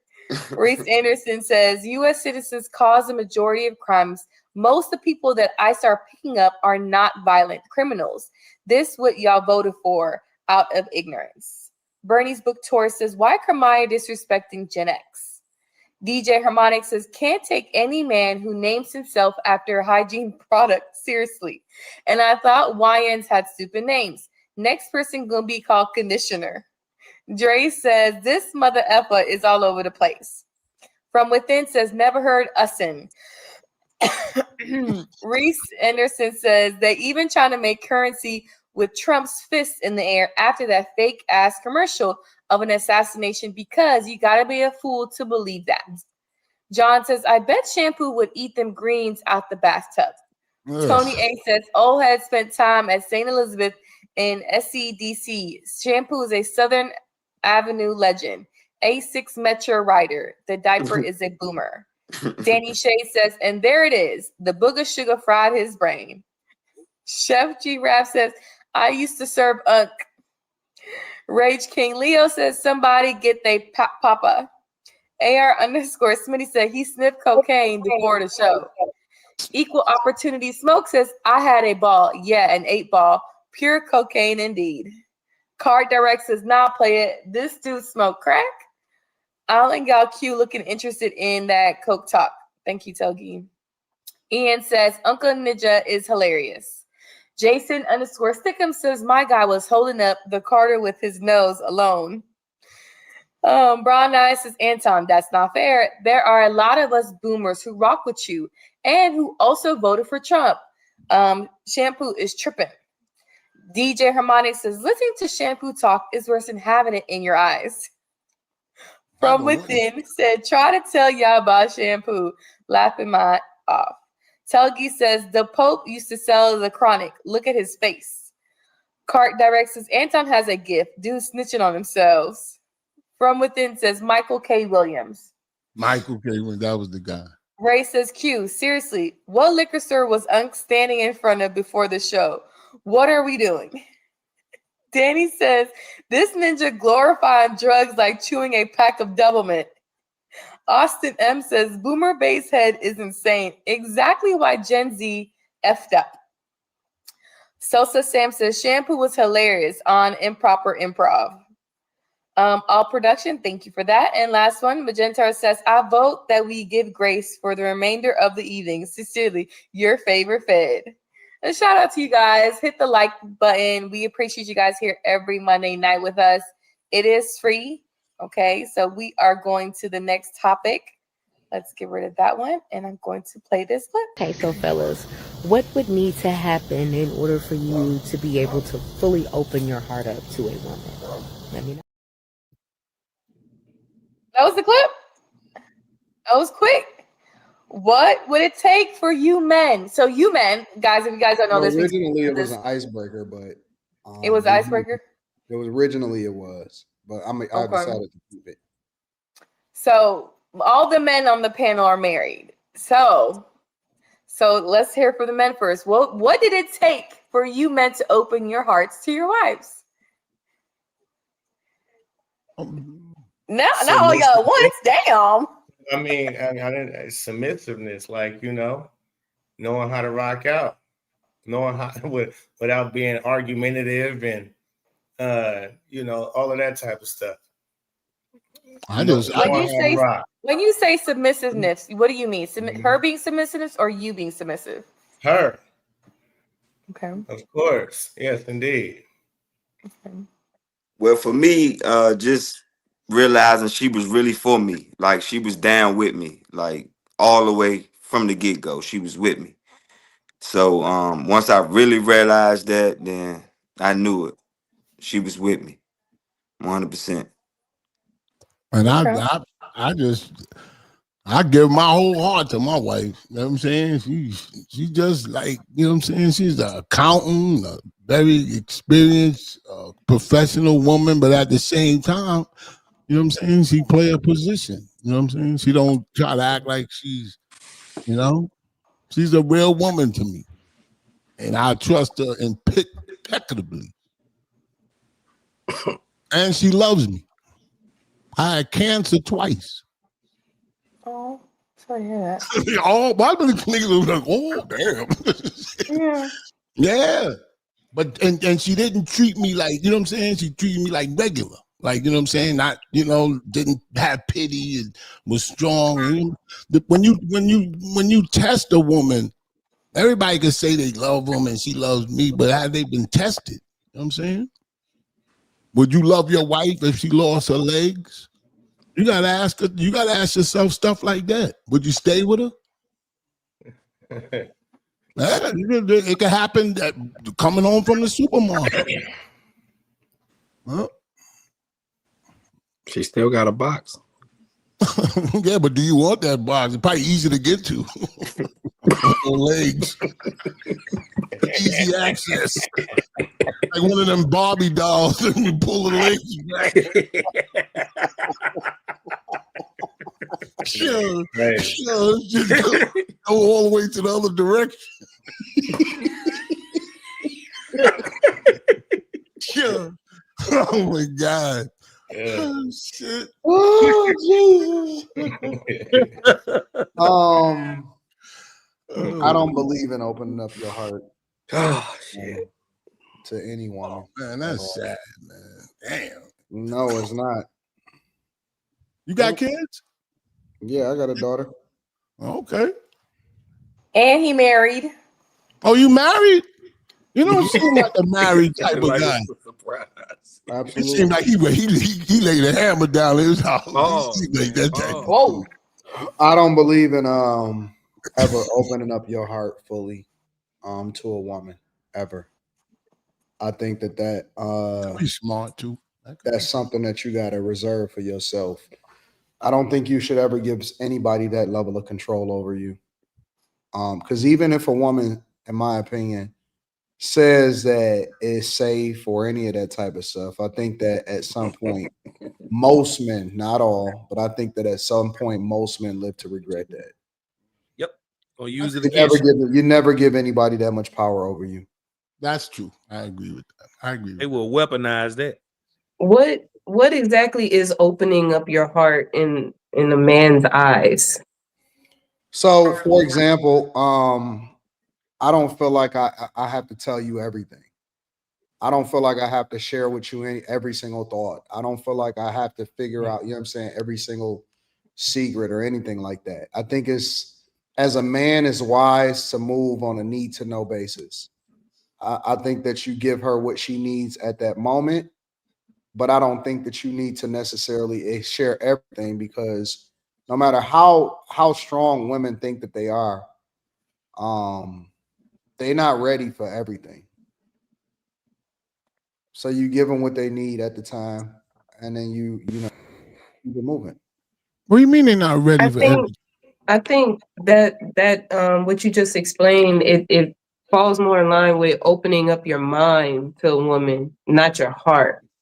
That's why I asked, like, what is opening up your heart to a woman? Because that's dealing directly with love, but love doesn't always directly deal with your mind.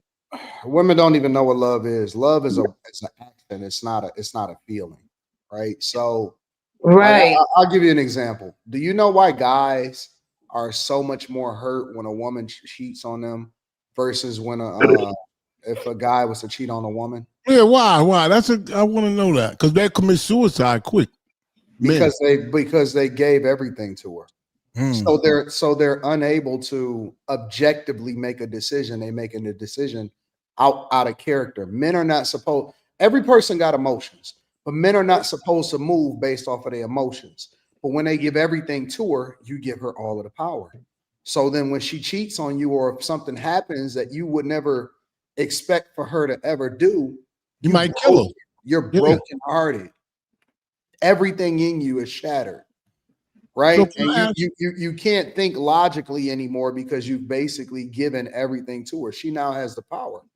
But right? She got the power. She got the power to break you. She got the power to take you to court. She got the power to then take your kid. She got the power to, you fully entrusted yourself to another human being that you were supposed to be over. So why don't they do that for us? Why don't the women do that? No. Think about it for a minute. You're over them. Mm-hmm. You're their covering. Yep. But you gave them ultimate power over you. How? Even if you were in an organization, right? And let's say, for example, you're the CEO or this and that and so on and so forth. Do you know that no matter what position that you're in the organization, that they give you what you need? They don't give you the keys to everything. If you're a software engineer, they give you certain permissions. If you are security, if you're a part of cybersecurity, they give you certain permissions, right? If you're just a phone person, if you're just a call center agent, you get certain permissions. They literally go into the software and they give you certain permissions depending on what your role is. I don't care if it goes all the way up to the CFO, so on and so forth. You only get certain permissions. It's a need to have basis. So right. Why would you give 100% control over to somebody for no fucking reason other than to feel good about the situation? So that's why, Anton, okay, I hear what you're saying, but again, that's not directly connected to your heart. That's a man's mind. Men think that they're opening up their heart and they're giving a woman over his mind, because as women, we have this type of influence over men, and men will give over the wrong parts. Just like in the scripture, it says that the men are supposed to love their wives, and the women are supposed to reverence their husband. Reverencing and loving is two different things, just like loving a wife and reverencing her is two different things. Now, hear me out before you say all that. Just let me, because you going, all right, so I could break down the scriptures a lot more effectively, right? But what I'm trying to do is keep it a little bit more objective because everybody may not necessarily believe the way that I believe, right? Right. So in a general sense, right, it's all encompassing. It's all encompassing. You the mother of my child. The fuck you mean you giving away my pussy? I'll beat You your know what I'm ass. saying? Like, that's a real thing. Right, but that's why I was trying to go into what I'm saying. What I'm You- saying is women are supposed to respect men. We're supposed to respect your mind above anything else. Like we're supposed to respect how you think, how you operate, what may be going on in your mind, your pride, which lies also in your mind, your ego, all of that is in your mind.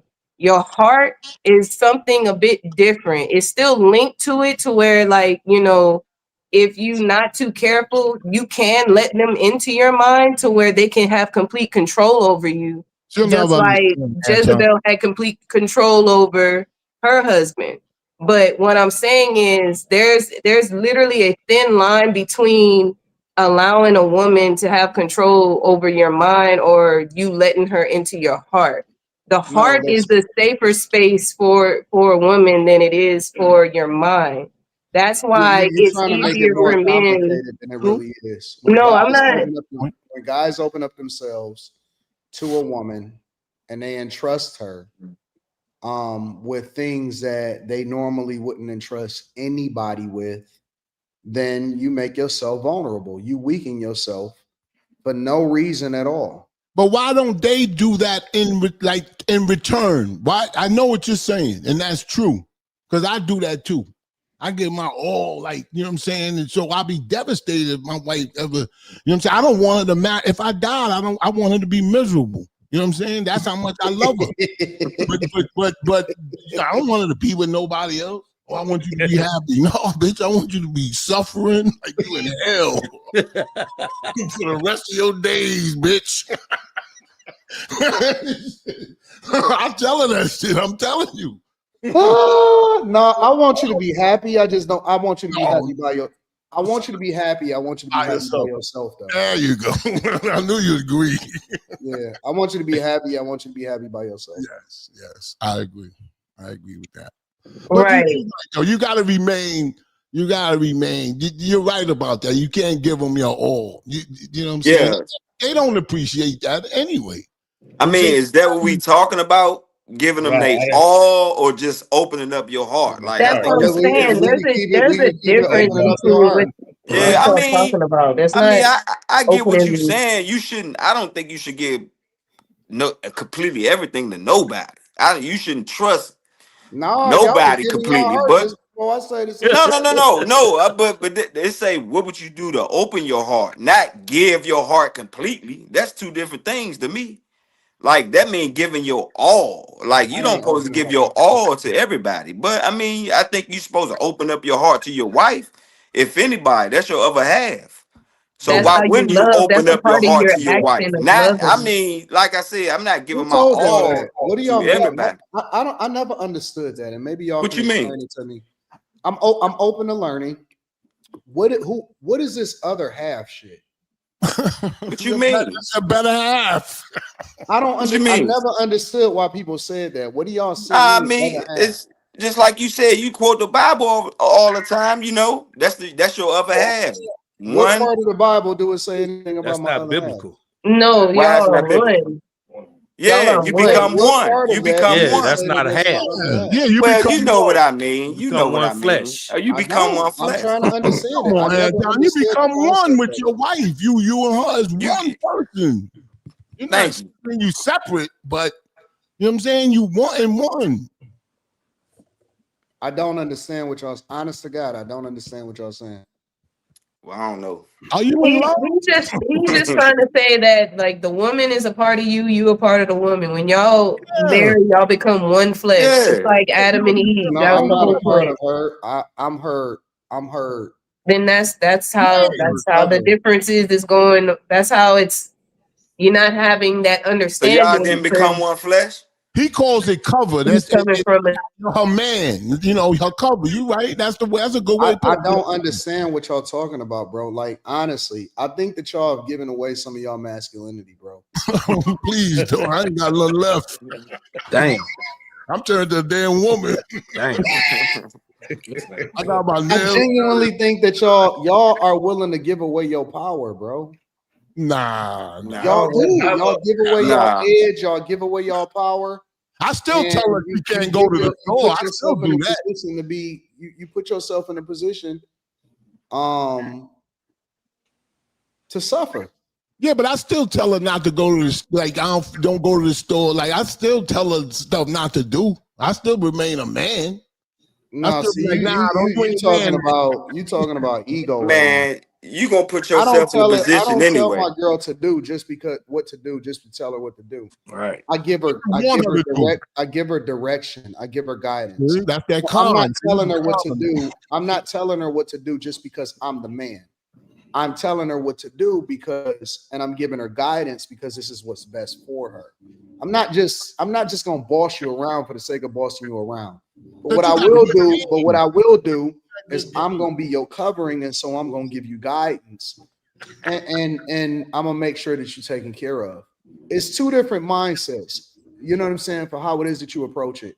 And I think that a lot of guys, one of the reasons why a lot of times y'all women don't respect y'all is because you give away your power and you tell her that y'all on the same level. I think that women by default don't want to be on your same level. It's not in her to want to be on the same level as you. That's why women want to be submissive. If y'all on the same level, then what the fuck she submitting to? Yep. If she your boss and you her boss and y'all on the same level and we're equal and we're partners and shit, then what the fuck she got to look up to? Who she gonna come to for guidance and direction if you have now submitted your power over to her? What about the bills? Ain't nobody say nothing about submitting power. You added all that, bro. Like, no, that's what y'all do when y'all no. That's ain't what we do. That's what you interpret it as, but that ain't what's going on. You know what I'm saying? You just said something totally different. They still so can't you talk tell me all what it kind of means. ways, right? What you mean? What it means? Tell me, because just go. You tell me. You give me the insight. Nah, what you talking about? Y'all said before I answered that y'all open up your heart and y'all were in love and all of this. We didn't sing. Yeah, see, Nah, that didn't happen. No, That didn't, OG, I hey, heard that you. didn't happen like that. It ain't happen like that, man. Not at all. He add little shit, man. We No, got I heard all of He y'all. I added a lot listened. right I there. listened He started singing that we shit. basically was saying all like of she y'all, said. all of y'all was talking like y'all wife was right there looking at the camera like you. Well, she is upstairs. I thought she had an ear to the ground, like to the floor. Nah, I meant by opening your heart just by loving your wife, like you supposed to. You supposed to love. That's why I interpreted opening your heart. Okay, I don't love Hold every on, OG. chick. Hold on, OG. You Let me feel hear what him I'm out. saying? Like I said, that's how I interpret it. Just opening your heart as far as Why loving do your I have wife. to open up my heart to love you?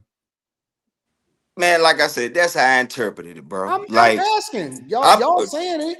that's how I interpreted it. As opening your heart as far as loving your wife. That's what I thought the question I meant. could love you without necessarily letting you into every single crevice. No, ain't nobody say we letting you into every single crevice. I said before that I'm not giving you 100% trust. I just said all that. Okay, so It said, what would okay. it take for men to open up their Well, hearts, not give their all to their square woman? one. Are y'all opening up your heart to y'all girl? Man, what context you coming in? Because you like to switch shit up, bro. That's what you like to do, bro. You like to Now switch y'all shit up. switching up on me. No, you switching up. Yeah, you I'm switching asking it a up. question. You switching it up, bro. Listen, because y'all Go was ahead, all go in ahead, go at ahead. first. Now y'all want to come back to the masculine side. What I'm asking y'all is because listen, and let me preface this by saying this: everybody's relationship is different. There is no one size fits all. I'm speaking from my perspective on how I move. And so what I'm asking you guys is how do you move? Do you open up your heart? What does that mean to you to open up your heart to a woman? I'm asking you. But what you're doing, Anton, is the same results. Is but your tactic is a smooth tactic. Like, you know what I'm saying? Like you'll be at the bar, you be telling capping right now, big Yeah, time. he's trying to. Yeah, Yeah, come on, man. Capping, big it's a time. strategy. I'm capping. But it's a Yeah, strategy. because Okay, you hold on, opened up your Pope. heart. Pope, Hold on, go let me ahead. tell Call you me out. out. Hold me accountable, Pope. Let me explain. Let me explain why I say that. Because you opened up your heart when you got on one knee and asked your wife to marry you. I've never got on one knee. Oh God! No, let's be very, very clear. Your wife I told this. Hold on, you Pope. opened Let me up correct your you. heart. Let me correct you. I have never gotten on one knee and asked anybody anything. Okay. And that's a fact. And I've told that story before. Okay, that's cool. But when you asked your wife to marry you, however you did it, I didn't ask anybody anything. I didn't ask anybody. I didn't ask her. So how did you get married? No, I want to let him. I'm gonna correct him in a little bit because Q know this. Cool. But see, I'm gonna let you go because ahead. The way I look at the question, right, it's like, what made me decide to make that wifey? I thought I was capping. You got to tell me I'm capping. That's what to open up the heart. Like wait, why is she tell a me wife? how I'm capping. You know what I mean? Mm-hmm. That's a good point. Because you got a wife, sir. What does that mean? You married a woman. So you opened up, whether you call it your heart or you call it your house, you opened up your life to another woman. You got that right. So that means that I opened up my heart. No, you did. So, listen, you wouldn't have had that wife. You wouldn't have married your wife if you didn't open up in some kind of fashion. I don't know. See, again, the way you say heart and See, yeah, you gotta give us the context of the question, bro. That's the thing. The question at the bottom is, what would it take for men to open up their hearts? So I am going based off of the question that the woman asked, not y'all remixing of it to change it to be something different than what she said. Open your heart. Open your open your heart, not give your heart completely. I don't even think you talking about give your all, your whole. I don't think y'all know what y'all talking about. I think you know what you talking about. I don't think y'all know what y'all talking about. You should give your heart completely to your wife. God damn it. I just thought it meant. I mean, look. My wife, she listening right now. She already know. I've been told her I completely trust. Yeah, it's cool. You can say what you want. You can say no, but this real talk. This real talk. She'll tell you herself. I always told her I completely trust nobody. She'll tell you that herself. You don't completely trust her? I don't. No, I don't completely trust nobody. Wait. You switching up on me? Bro. No, I did not. I just said that a minute ago. And all y'all heard me. I just said it. He did. I said that. So we ain't about. I ain't that was a minute nothing. when we first asked the question. You was all in love. No, I was going off the question, sir.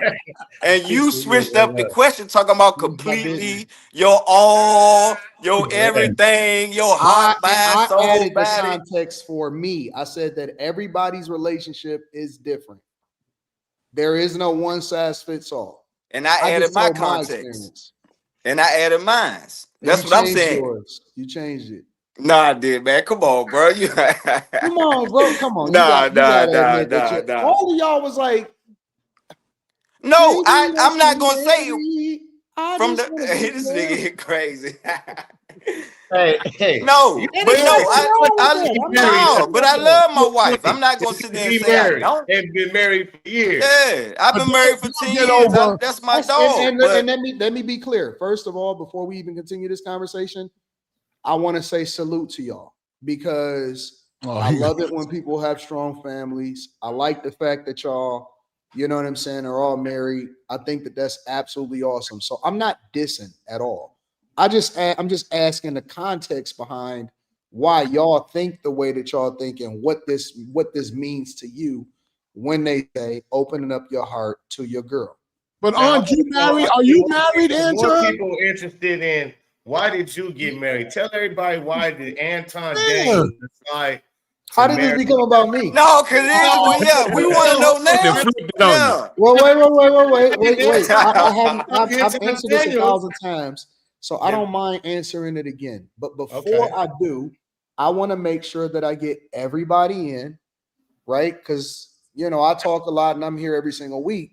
but I didn't hear from everybody, right? I want to hear from Will. I want to hear from everybody, and then I'll go ahead and give y'all the insight. You're trying to come up with a good answer. That's a good way to do it. No, Okay, I've literally answered this, honestly. He finessing, bro.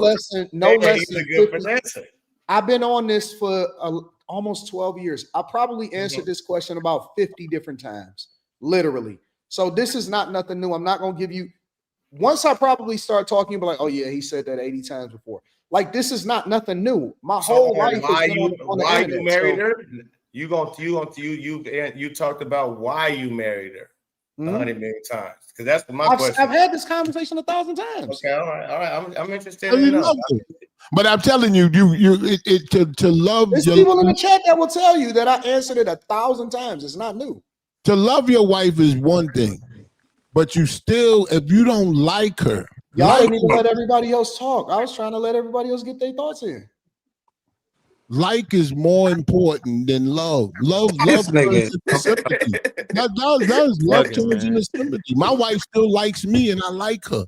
Like, you know what I'm saying? We hang out. That's awesome. Yeah, but some people just have love in their marriage, and that's why they're miserable. Love is not.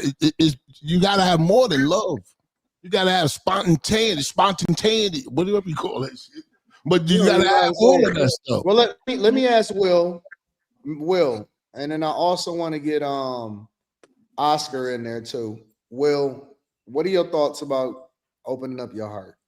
I mean, I thought it just meant like another level, basically. Like, I mean, I agree. A man should have limits to being vulnerable to a woman for a lot of reasons. I'm sure we all done dealt with women and the ups and downs of having conversations and just how you see them respond to certain things when they see a weak man, how women respond to weak men, how they respond to strong men, and then men that they really like. So I just thought it meant like getting to the next level. So I would say, for mine, I would say just showing me that she's down for the journey. She's not for the streets. If I remember, me and my wife been together. We've been married for 8 years and together for 14. So I remember I broke my ankle, and just the care she gave me at that time, it just showed me in the beginning. It just showed me that, she's ready for the next level, because some of the things she was doing, I felt like she was showing, she wasn't no baby mama or none of that shit. So I thought it meant, getting to the next level. So for mine, it was like just showing me you ready for the journey. You ain't for the streets. You ain't got to be all on social media on the scenes for everybody to see you, shaking your ass and all that shit. So I guess for me, that's what it took for her to get to the next level for me, and she could tell you that. That's dope. I like that. Oscar, what would it take for men to open up their heart? And for me, I'm probably gonna have to be an old man. Yeah, you have to govern what you give out, because as the head, wisdom has to be in. You know what I'm saying? Like, you have to understand what you can share. Wisdom will tell you sometimes maybe I shouldn't say this. Cause I know that if I say this to her right now, she's gonna get emotional and she's not gonna understand why this decision is being made that I'm making. I don't want to deal with that. I got to make sure that we okay. I got to make sure that everything is good here, that you being provided for. Mm-hmm. And sometimes I can't tell you my every move. I got to keep that to myself. Yep. Hey, we getting this paper. I'm with you. I mean, I met my wife. I used to be like heavily into the entertainment business, and she actually drove me to Tampa, Florida, for a show. I had to do a show. Like, and upon meeting her, I was like, this a cool female right here. And I really got to know her and everything, and she had some really good qualities about her. And here we are. But yeah, she know how it is. She knows I'm gonna do what's best. Period. I like that. I think that's dope. And then Anton, to keep it real, to piggyback on both of them though, and that's really how I knew my wife was for me. I lost my twin brother and my mom back to back. Man, condolences. And it's appreciated. And she was all the way there. And then I had two serious crashes, probably about 5 years in our relationship. One where I broke 8 ribs in my back, and then the next one I broke my leg, my arm, and dislocated my wrist. And she Was you on a was motorcycle? in a car coming home from work. Somebody hit me in the back. And when I tell you she was 100% there, she was 100% there. So that's when I realized, I mean, you know, she was there for me, bro. Like taking care of me, taking off from work, feeding me. And I couldn't even work. I'm talking about when I broke my ribs in my back, I couldn't work for a whole year. Yeah. So she was taking care of me for a whole year. She ain't leave. She ain't complain about money, none of that. So, man, you know.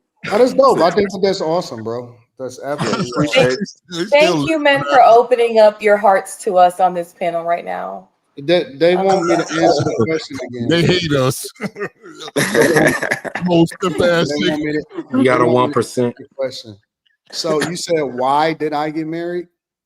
Yeah, How? why you I think he asking asked you how. You said you didn't propose or something. I didn't. I just said, listen, this is what we about to do. We about to go ahead and get married and make it official.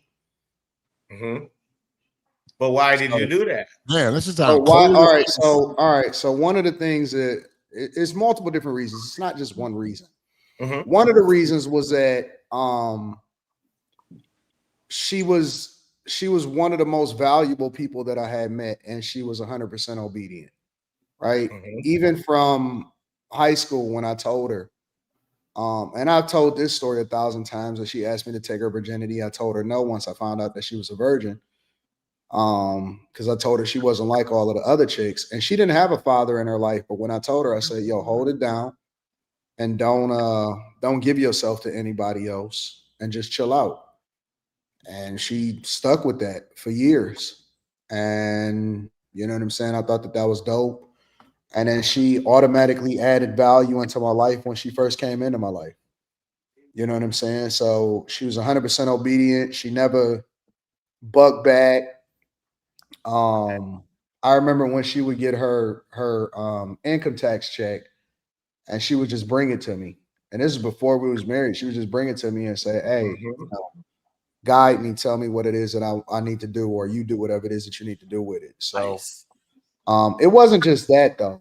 My mom loved her, and my family loved her, and she just got on board with everything that we was doing, and we just developed a strong bond when it came to everything business related and everything. And she just integrated herself and added value, and she was just loyal the whole time. And so she was willing to give up everything. And then on top of that, it's some other things that was really, really dope that I'm not going to share on the internet. But I think that when people become so valuable that it costs you too much to lose them, a lot of times those are the people that you got to stick with. Mm-hmm. So I agree. Mm-hmm. I don't think that has anything to do with me giving every single thing of my heart or to let you know every single thing that I'm thinking. That's again on a need to know basis because you're not ready for all of that. Mm-hmm. Right. Parse that out as needed. Yep. See, that's what I'm saying. That you opened up, however you want to call it, whether it's your heart, your rib, your mind. No, you adding that part in. Because listen, you adding that part in there. You opened up when you asked that woman to marry you, bro. That's because you love that woman and everything. Because of everything you just said, right? I didn't ask her anything. I never got on one knee. Are you okay? Well, you told her. Cool. Because I did the same in mine. I said this is what it is. And that's what I said in the beginning. That's romantic. Right? Submissiveness was my answer, right? And obedience is what you said. Kind of similar things. So yeah, it was because of everything you just laid down, and you said, okay, yeah, I can see me growing with this woman trusting this woman, having a kid with this woman. All of that is in your mind being open to sharing your life with that woman. So if you want to, how you phrasing it is hard. Okay, cool. You in your mind ran through, she did this, she did that, she down with this, she down with that. I tell her this, she do that. Smooth. You can rock with me for the rest of it. Let's roll. And she rolled. So I don't but you understand what opened that up. has to do with the heart part. You opened up the heart, man. Stop it, man. You Yeah, ain't Stone Cold. Come on, man. Knock he it got this, off. man. He got this wall up. Like, yeah, Yeah, sometimes you knock gotta it keep off, that man. slip, I though. mean, I You gotta know keep you that on fit. slip. Hey, listen, I like to get down, AD. I'm always gonna have You know an you edge to handle me. your And candle correctly. anybody will tell you that I don't move for a woman. I don't care who you are. I don't think you do. I And don't need more importantly, I'm not going to share my inner thoughts with you. I don't give a fuck who you are. I don't care if you're my mom. I don't care who you are. I'm not sharing my inner thoughts. Damn. You share your inner thoughts with the internet, nigga. What are you talking No, about? I don't. I don't think so. I I actually just want don't. to say there's nothing wrong. I actually don't. It's okay, but it's okay because you lace people booze. You give it's all it's motivational, Listen. inspirational. It's all kind of things when you give people, the way you think and see things. That's all good. Ain't nothing wrong with that. Yeah, but isn't it supposed to be romantic? I was trying to be romantic as a motherfucker when I Nah, was. I ain't romantic, bro. I ain't even Nah, front nah, at nah. I all. think that Yeah, romance. I gotta get that shit wet, nigga. I ain't romantic at all, bro. The way y'all Somebody, talking, that shit might dried up. Nah, Like, I ain't damn, romantic. this is the most Somebody actually romantic day said in this your on the life. internet one time, and I agreed with them. And they said that romance is the language of broke people. Oh, come on, Man, I Who don't know said about that? that, but I ain't romantic. I don't That's know the about all language of that, that's the but language of women, I think. No, it's the yeah, language. It's the language when it come to men. that can't be broke. I mean, I can't be When it come to romantic like men, that. and I'm not saying that all men that You are can't be romantic are broke. romantic. I don't really think It's hear hard. I mean, men. I can't, bro. I don't really hear It's men talk Cause your about back, being romantic. cause you was in that back They just do accident. shit. probably shit. Then we know they Men like. talk You about can't get men it. don't You talk. I can't mean, get it it's up kind no of weird more. to talk to other men Nah, about not that. romantic. Romantic ain't got nothing to lay in the pipe, man. They ain't got nothing to do with laying the pipe, dog. Nope. I still Like got I it. said, You don't like to surprise your lady with certain shit sometimes and so on and so forth. Y'all like like I to said, just do I certain just think shit? that No, every guy move differently. for I've sure. always also said that marriage is a business first before It the is. love. That's true. I've always looked at it as a business first, but it doesn't mean the love can't come with it. I've always said that. And I think that guys make themselves too vulnerable and they're not able to objectively make decisions because they get pussy whipped. Yeah, I Yeah, mean, but I'm not romantic. I guess I don't do the flowers and all that. I Hold mean, on, I'll send you some shit. Like I'll do the table course. arrangements. I do other figure it out. shit, but not just the I'll classic make sure you romantic shit. straight. You But gotta do the all things they like. The You moment know, you show weakness, I know, yeah. I've known Nah, guys it's to not that. literally write a poem for a chick. Like I've known them to do all of that Yeah, type of see, stuff. Yeah, Anton because they going, probably he going first into met some him. that ain't Right. romantic, Anton. That's simping. That's simping. No, Writing a That's poem what is women. simping? Anton That's is what a women big define as romantic guy. romantic. what? I think Anton is a teddy bear to his wife. Wait, Anton, you said you wrote a poem. What are they talking I about? never said that I wrote. What do you? Did No, y'all he hear said me? he No, won't I write. couldn't hear. Like I said everybody I've started. known guys that have wrote a poem. Yeah, Anton doesn't seem like he loves his wife. It kind of sounds like she was a good investment. I have to agree. But here's the beautiful part about it, though, I wrote is that. that it's not about what everybody else thinks. It's about what works, right? And so the That's one thing that I could tell you is that anybody that has ever met her in real life, and it's a lot of people that's met her in real life, whether you came to a meetup or whatever, right? You know differently. You know differently. So I can attest to that. I don't live my Yeah. life for bitter women on the internet. You know what I'm saying? I protect mines, and what we do is what we do. and we keep it moving. We don't worry about that. Yeah, that's right. I met Yes. Rita, a real person, and Rita just has an aura. I don't know how She else to does. explain She it. really does. She is Rita one of the just- sweetest Rita women that you will ever just- meet in your entire life. She is so sweet, and when you are in her presence, she just exudes this type of calm aura. I don't know if that aura comes within her, or maybe Anton has something to do with it. But Rita is such a sweet angel. And if We she met don't, her- if your we girl met her don't- in person, and she is, yeah. if your That's all I girl gotta don't, say. if your girl don't pine for you, if she don't practically worship you, That's see, right. I don't have women around me that don't treat me like a king. So I don't know what the fuck y'all dealing with. These bitter women that's on the internet that's whining about it. I am the king. I'm the king. I get treated like it, and I am worshipped in every way, shape, and form. And you deserve it. Hello. So I don't worry about the shit that's on the internet. It just is what it is. And like I said, if you've ever met her in person, Q knows her. Everybody, a lot of people know her. If you've ever met her, And what you'll works for know your merge Can I ask you a works for question? your she merge, is bro. the sweetest person that you will ever meet in your entire life. Can I ask you a question, Anton? Yeah, and then we got to read super chats. Okay. Does that mean that you don't look at other women? No, I love other women. Okay. Sexually. You look at other women sexually? No, I don't. I look at other women for what value they can add into Lord. life. That big ass value. Look at that big ass I value. do. If I can't listen, pussy is a dime a dozen. If I can't get no money with you, what the fuck I need you for?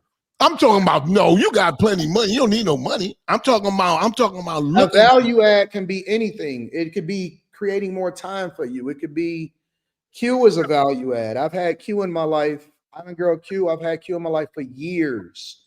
And you know what I'm saying? There's literally nothing that I can't call Q for. Okay, just one more. She always figures out how to get me a bag. So, one quick question. A movie star singer, or something that's she's attractive to you, famous person. I don't give a fuck about that, man. They just Oh, come on, just somebody that you say, yeah, bro, listen. Come on, give me one. Y'all need to pedestalize these hoes. They all the same, nigga. Yeah, but movie star, no movie star. That hoe got insecurities. That whole she the same as every other chick. I'm talking about looks. And when y'all stop listen. When you stop pedestalizing them, then you can start getting some control over yourself and over her. But y'all niggas worship these hoes, and that's why they look at y'all as simps. I'm just talking about. I don't worship no chick at all, not one. Now, when I see them, and if I kick it with them, and if they cool, and they can add value, then we're gonna figure out how it is that we can figure that out, and we're gonna bust a bag down together. I'm talking about straight looks. I'm not talking about no chick. I'm not talking about caring about them or nothing. I'm just saying I like the way she looks. I'm just trying to get a grip on you. Yeah, yo, listen, she dope. She bad as hell. And then you keep it moving. I'm not about to Google over. I'm not about to keep on. Who though? Who's famous? I'm asking you who. I can't think of nobody right off the bat. Damn.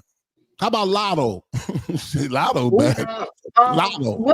What's the chick that is with Mufasa? What's her name? Oh yeah. What's her name? Oh, I know you're talking about. She was in what? Anna Taylor. Tiana Taylor. Tiana Taylor. How about her? She cool. That's not your type. No, they all my type. You like them bigger or smaller, like thin, like I like them all. Oh God! Listen, all women. You could meet a chick that's fucking Jill Scott and serenade or some shit, right? I think that all women have something unique about them that makes them dope and attractive. That don't mean that I have to fuck her. You ever seen what's her name? What's that rapper? His wife? Damn, I think his name. Back in the day with the big nose. What's his name? KRS-One. I ain't never seen this chick. Oh, you gotta Google his wife. Nah, listen. Once a chick say if a chick say that she married, I don't even give a fuck about it. Yeah, but I ain't gonna marry no ugly bitch. Yeah, but that's his chick, so I don't care about her. Yeah, but I ain't mad. But like I Sam- said, I think that you can acknowledge that a chick, I mean, you know, even within yourself, or you know, I mean, of course you're gonna talk shit on the internet, but in real life is I don't different. pay no attention to these fucking hoes, man. Listen, the less you care, the more you control. Yeah. I mean, So why is y'all oogling over these chicks? It's 1,000 of them. They all look the fucking same. But you riding in your car, you got on your cologne and that face stuff. You that Tejan. I forgot what it was. I saw it. 40% off your first order, 20% off of life. There you go. Right on. Free gift. Ladies get it for the fellas. Fellas don't wait for the ladies to get it for you. And you riding in your joint, top down, and we married. I'm married, but you don't see a girl catch your eye like, oh shit. Boy, I wish I could have That man don't care. This man is in his bag. He's getting his money. He do not care. He doesn't. I don't know. I'm never, ever in my life pulling over for a bitch. And so much so that all my shit is tenant. Like tenant. So you never went around the block and see if you can see it again? Never. Hey, I heard that shit. Because if she's showing it, then she's not showing it for me. She's showing it for everybody. These hoes is for everybody, bro. I don't pedestalize no chick, bro. Shit. If you're not adding value into my life, if you're not figuring out how to get some money, if we not working together, if we not on panels together or some shit like that, if you're not working for me, if you're not an assistant, if you're not out there pitching and getting me meetings so that I can get a bigger sponsor or some shit like that, like that's nice. And it's time, I got to go get this money. So she just can't be, you know what I'm saying? She has to be, you know, have some value. I mean, monetary value. Yes. To you. Yes. Fair. I don't want to be friends. I don't want to be none of that shit. Don't call me. Just like I'm giggling. She's giggling in the passenger seat. Let's get to the super chats. Tony A says shampoo is Marion Barry, but looks like Tracy Morgan. Austin says don't do that. Reese Anderson says, scroll down. Kamala's dad is a Jamaican Christian. Please stop listening to lying old folks like Joe Brown and piss poor genealogist Candace Owens. Do say Focus is never going to happen. Women need a wake up call. Austin says I clowned OG, but he funny. Telgi says truth is y'all don't tell them ish. Pressure is for shoulders, not hips. Don't add on extra stress on the mother effers. You handle that ish yourself. Oh, I skipped one. Lola Bunny says shampoo keeps saying what his dad left him, but still expresses himself like an ignorant ninja. Soldier says left hand never tells the right hand everything. Thank you, Bricks, for $2. Bricks again says never give your all to a woman. If she make a mistake, it'll damage you, and men are conquerors. If you cheat, ladies, you're just being used. It's a game to us.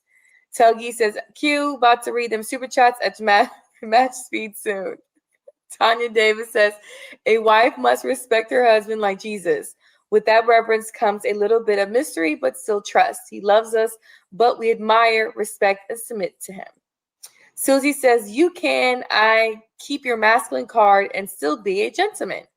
Telgi says, like is more important than love. He is correct. Telgi again says, Jess, are you obedient?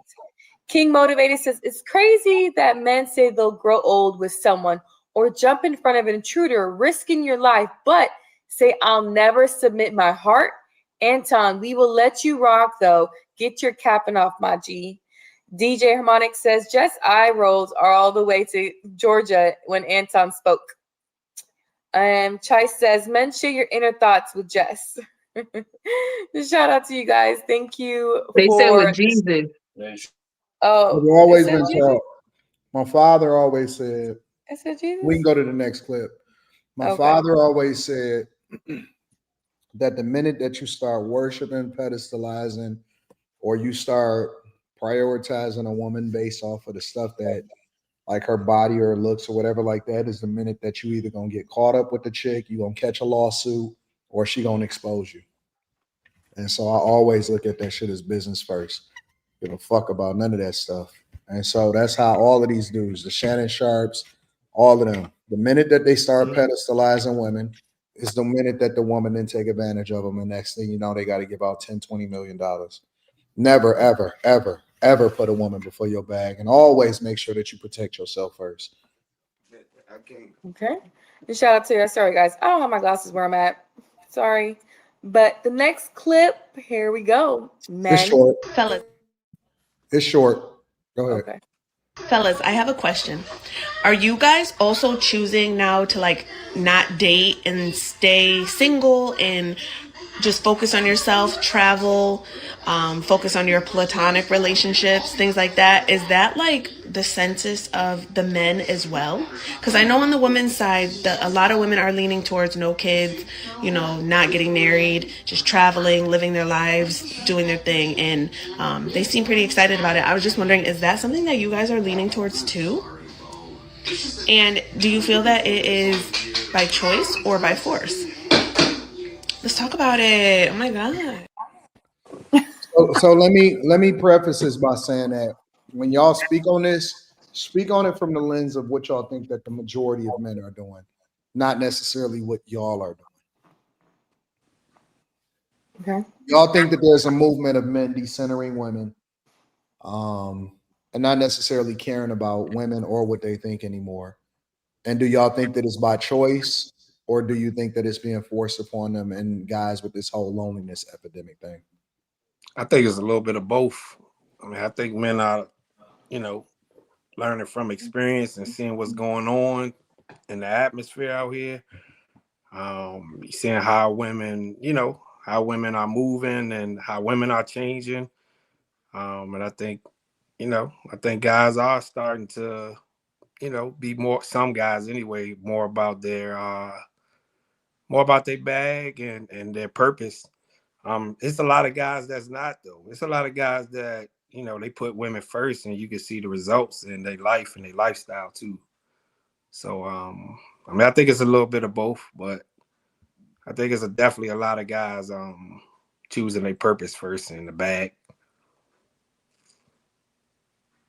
I think women act like the men nowadays, and men nowadays act like women.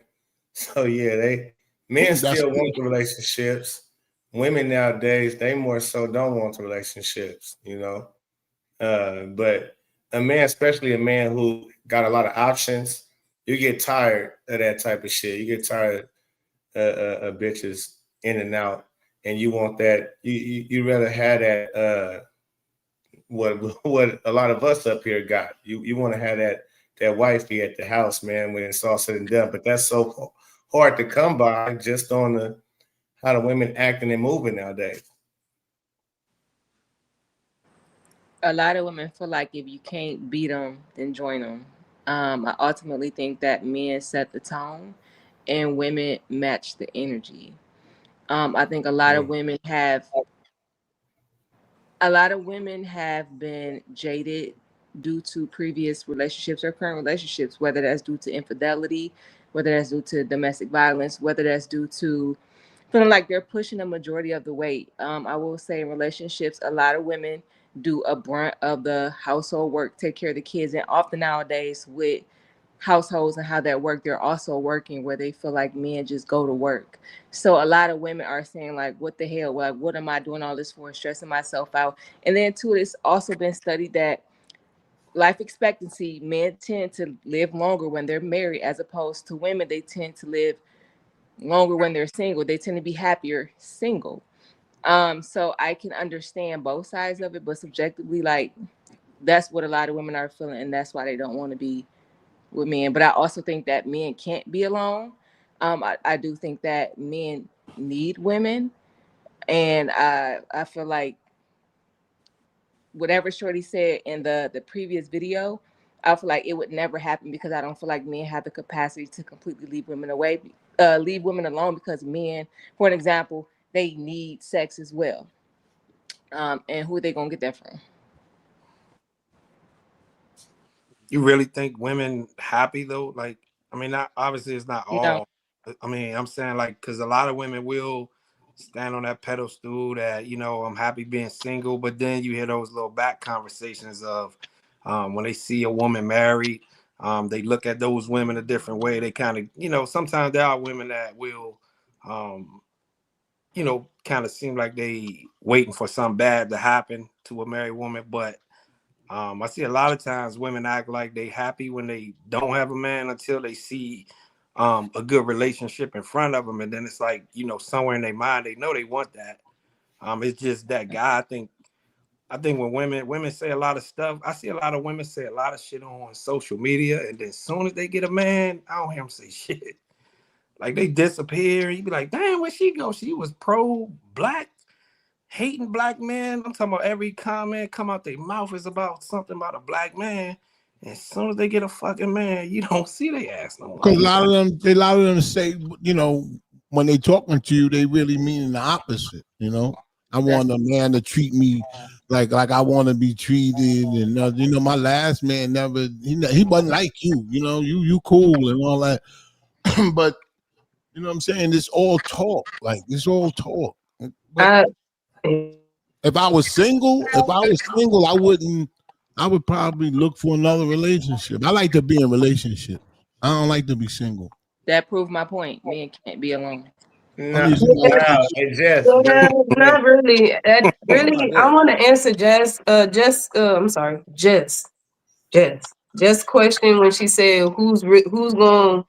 What was the question again? The last thing you said, it was who's going to do it, or who's going, you know, who they going to go to or something like that because they like sex or whatever. I forgot how you worded it. Oh, I was basically saying that men love the companionship of women. They love being around women. They love sex. They love to, like, I feel like men have to be with the women in some way, shape, or form. Whereas women, I don't feel like women necessarily have to. Would it be nice? Yes. But do we have to? No. But men, I feel like they have You know what's Yeah, crazy about I that? was. Oh, go ahead. Well, no. Go ahead. I was just gonna say because the way you worded it, it was like, well, who's gonna do it? And the first thing that popped to my head was these hoes. Honestly, they don't have to be married. Like these men are going to get it somewhere, and that's literally all I could think about is these hoes. Because these hoes is just wired a certain way where they do have to get it. Like, you know, all of us is not like, you know, we don't have a lot of Carmayas and Jesses and Qs and, you know, Carmens out here. We come very few, okay? But there's still these hoes out here that's gonna do it for nothing. You know what I'm saying? Oh, that And I $40. just feel like, you know, these men is just feeling like I don't really want to commit if I'm gonna get all of this whenever these hoes they just gonna throw it back and be good, and I could keep pushing and keep doing what I want to do. Like Anton said, focus on my business, focus on my money and all this other stuff. These hoes is there like, hey, you know, I do a little strange for some change, you know, they gonna do it. And Yeah, but sometimes they won't even do it for no change. They look, I'm gonna just do it just off the rip. yeah, So but I think that men, they're really not concerned about, you know, them not finding companionship and all that stuff. I think it's more so the women that's going to be struggling in that department. I mean, already are struggling, my bad. Already are struggling in that department trying to find companionship because they're really the ones that need it. Well, I I feel mean, like women struggle in that department because men hold the keys to marriage. Women hold the key to sex, men hold the key to marriage. And I think we're also saying the same thing, right? So not everybody wants to get married, right? And when I mean like men can't be without a woman, it could be in any capacity, whether that's just bumping skins, whether that's marriage, whether that's whatever it is. Like a man cannot actively have a woman in his life, whether or not he just getting his nut off real quick. Whereas a woman, we can literally, like, there are women who go years without having any type of sexual intercourse. They can go years without having any kind of contact with the man. And despite what men may think, a lot of women or some women actually do choose that. Whereas A lot sometimes people feel don't. like they don't choose, they're forced to. No, there are a lot of women who truly choose to be single and they truly choose to be abstinent. That actually does happen. that's because of their experiences. Yeah. Exactly. So this is You all can proving say the the point same that I for just men said. too, A though. lot of women are jaded. Yeah, I don't think Right, it's but there's men. I don't think it's men actually have an effort of decentering women. I just think it's the crop. Like even the so-called good women out here looking like hoes. Like I mean, if you don't really find a good woman, it's hard to tell a woman what she can put on and what she can't put on if you don't have a good woman.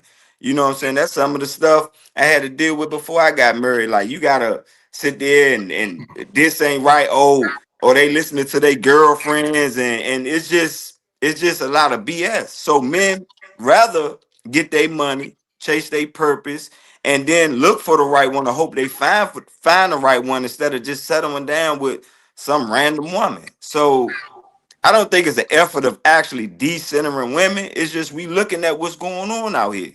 And like I said, man, you go out anywhere. You got these women out here wearing lingerie to Walmart, like claiming they good women. So But they could be good women. I mean, but come on. I mean, if you look like a snake, I mean, come on, man. No, that's not true. Nah, how you gonna say what? So you let your woman go out wearing lingerie at Walmart? Your wife? She wouldn't even think about doing That's my point. But it's a lot of them. If you see a woman with lingerie on and they looking sexy, don't mean they not good women. I know what you mean. I know what you mean. Yeah, you they know what I mean. immoral. I know what you mean. Yeah. Yeah, they immoral. I women. mean, it's just too many of them out there looking like that. Damn, I'm getting tired. Hey, social media done fucked a lot of these. Yeah, women. yes. Now Yes. they can put the filters on their pictures and all of that type of shit. And it's not And they can real, get a man. like- And Pornhub, they get likes and Pornhub. shit. Don't forget about Pornhub. It's not real. They Don't get a forget lot about of cats in their Pornhub. DMs and all of that type of stuff.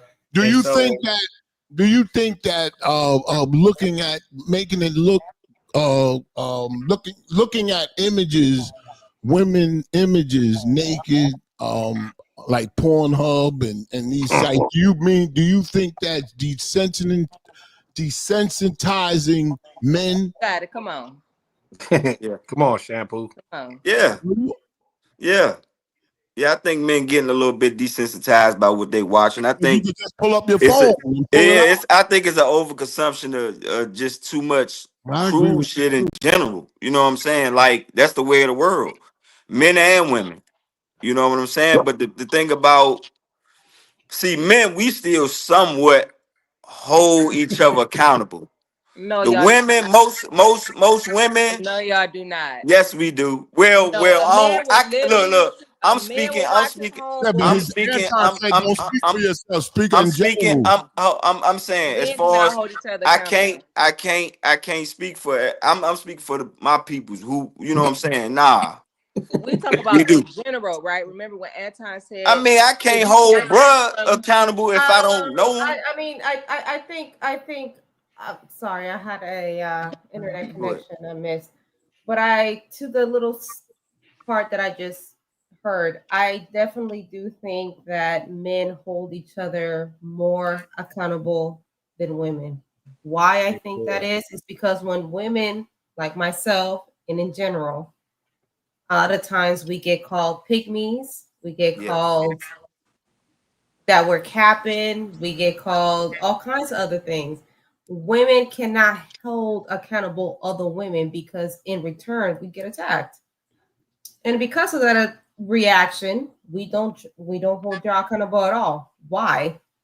So I can be called a liar, I can be called a pygmy, I can be called all kinds of out of my name because I tell you don't come out and be hoeing around. So to that point, I think men hold each other more accountable than women. A lot of women not even honest with each other. So They're not. A lot of women are not honest with each other, and a lot of They women not. are in competition with each other. And I think nowadays, to the clip where it says, "Do men?" I think it's do men desensitize women? Whatever the clip said.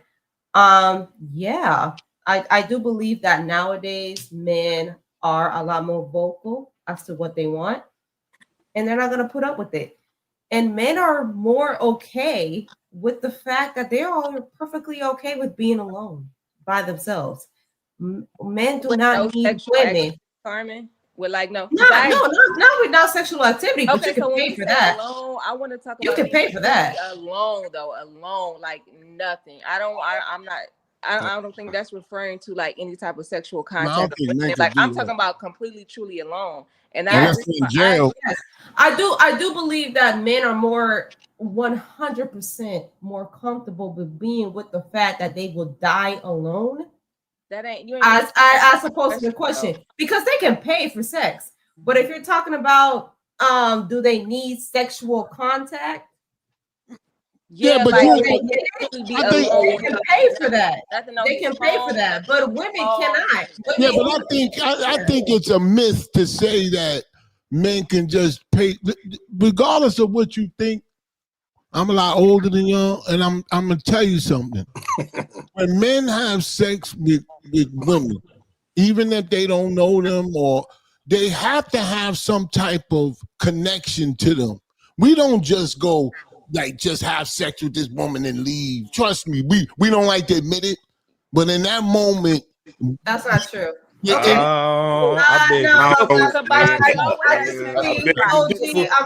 beg that booger sugar kicking in. There we go. That booger sugar. Hey, but see, with just being disingenuous, it's acting like as if a lot of women don't need sex too. You're talking about a very rare. We don't. Yeah, because of the clothes I saw that smile. The majority does. You're talking about a little percentage. One mic, y'all. One mic. I don't think a lot of men are really ready for this conversation. A lot of y'all's women's are faking it. I'm gonna keep it. A woman's not gonna be completely honest. We don't give a fuck. You okay, but we don't care. For some reason, you think that we care. We still here. At the end of the day, when it comes down to it, when the world comes to an end, Jess, I do believe the fact you don't even have to fake it. Just fucking later. Women need men to survive. When it comes to the end of the world, why do y'all think that we care? No, women need men to survive. Men do not need women to survive. And it comes to the end of the world. Let me tell y'all something. Women have this little thing down there that gets hard just like a man, and then you rub it in the right way, and the woman was going to bark like a damn dog, hop on one leg, earth, just like on Coming to America. Trust me, Jess. I don't know who or what you dealt with before. I'm sorry that you dealt with it before, but I'm gonna let you know right now that little thing that gets a little hard right in the middle. What is it? A clitoris. That part right there, they rub it in the right spot, or they even lick it in the right spot. You gonna be barking and barking for days, and you gonna be fiending more than with shampoo down there was for that coat. Okay, you gonna be like, I need another hit. Give another hit. Trust me. I don't know what the hell you over there.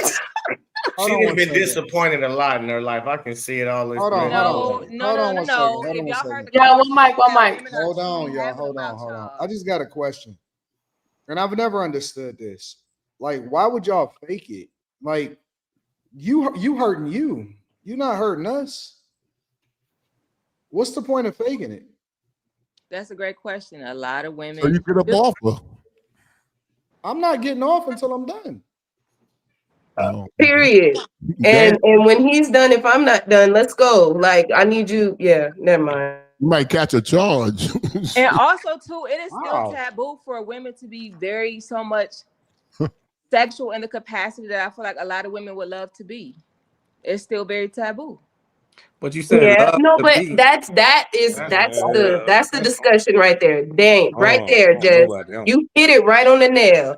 It has nothing to do with women not wanting it or not needing it. It's just that the fact that it's taboo and women ain't really had that spot hit before. They ain't had that shiver shake hallelujah.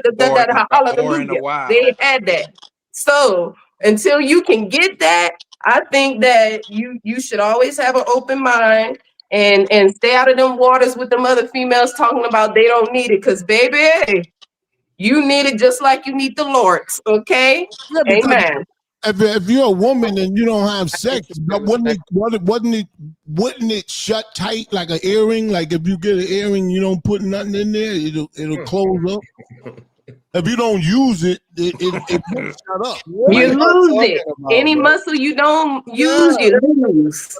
Maybe it's gonna go into atrophy. It's gonna really be dusty. It's gonna be dusty. Hold on. How do we get here? I don't know. Yes. Don't blame me. I'll tell you how we got here, Anton. Just said that women don't need it. One mic. I know how we got here. What I'm asking is, we got to bring it back to the original question. Do y'all think that guys are walking away from, or not even walking away from relationships, but not being concerned about what women think anymore? I think they should. I don't think that. I would say yeah. Not for the most part. A lot of these men is acting like women nowadays, so they definitely care and think how does she feel about this and that. My son is 14. My son is 15 years old. He cares about how his girl feels. He like, you know what I'm saying? I disagree. I don't think men care anymore. I disagree. I don't think men care, and I don't think that's a surprise. I think that nowadays men have a platform to actually say it out loud and feel okay that they say it out loud. They don't care. They don't care anymore. Because why they don't being care? On the market. They don't care anymore because the women that came before them made it okay. They set the tone. Are you married? You married? I am.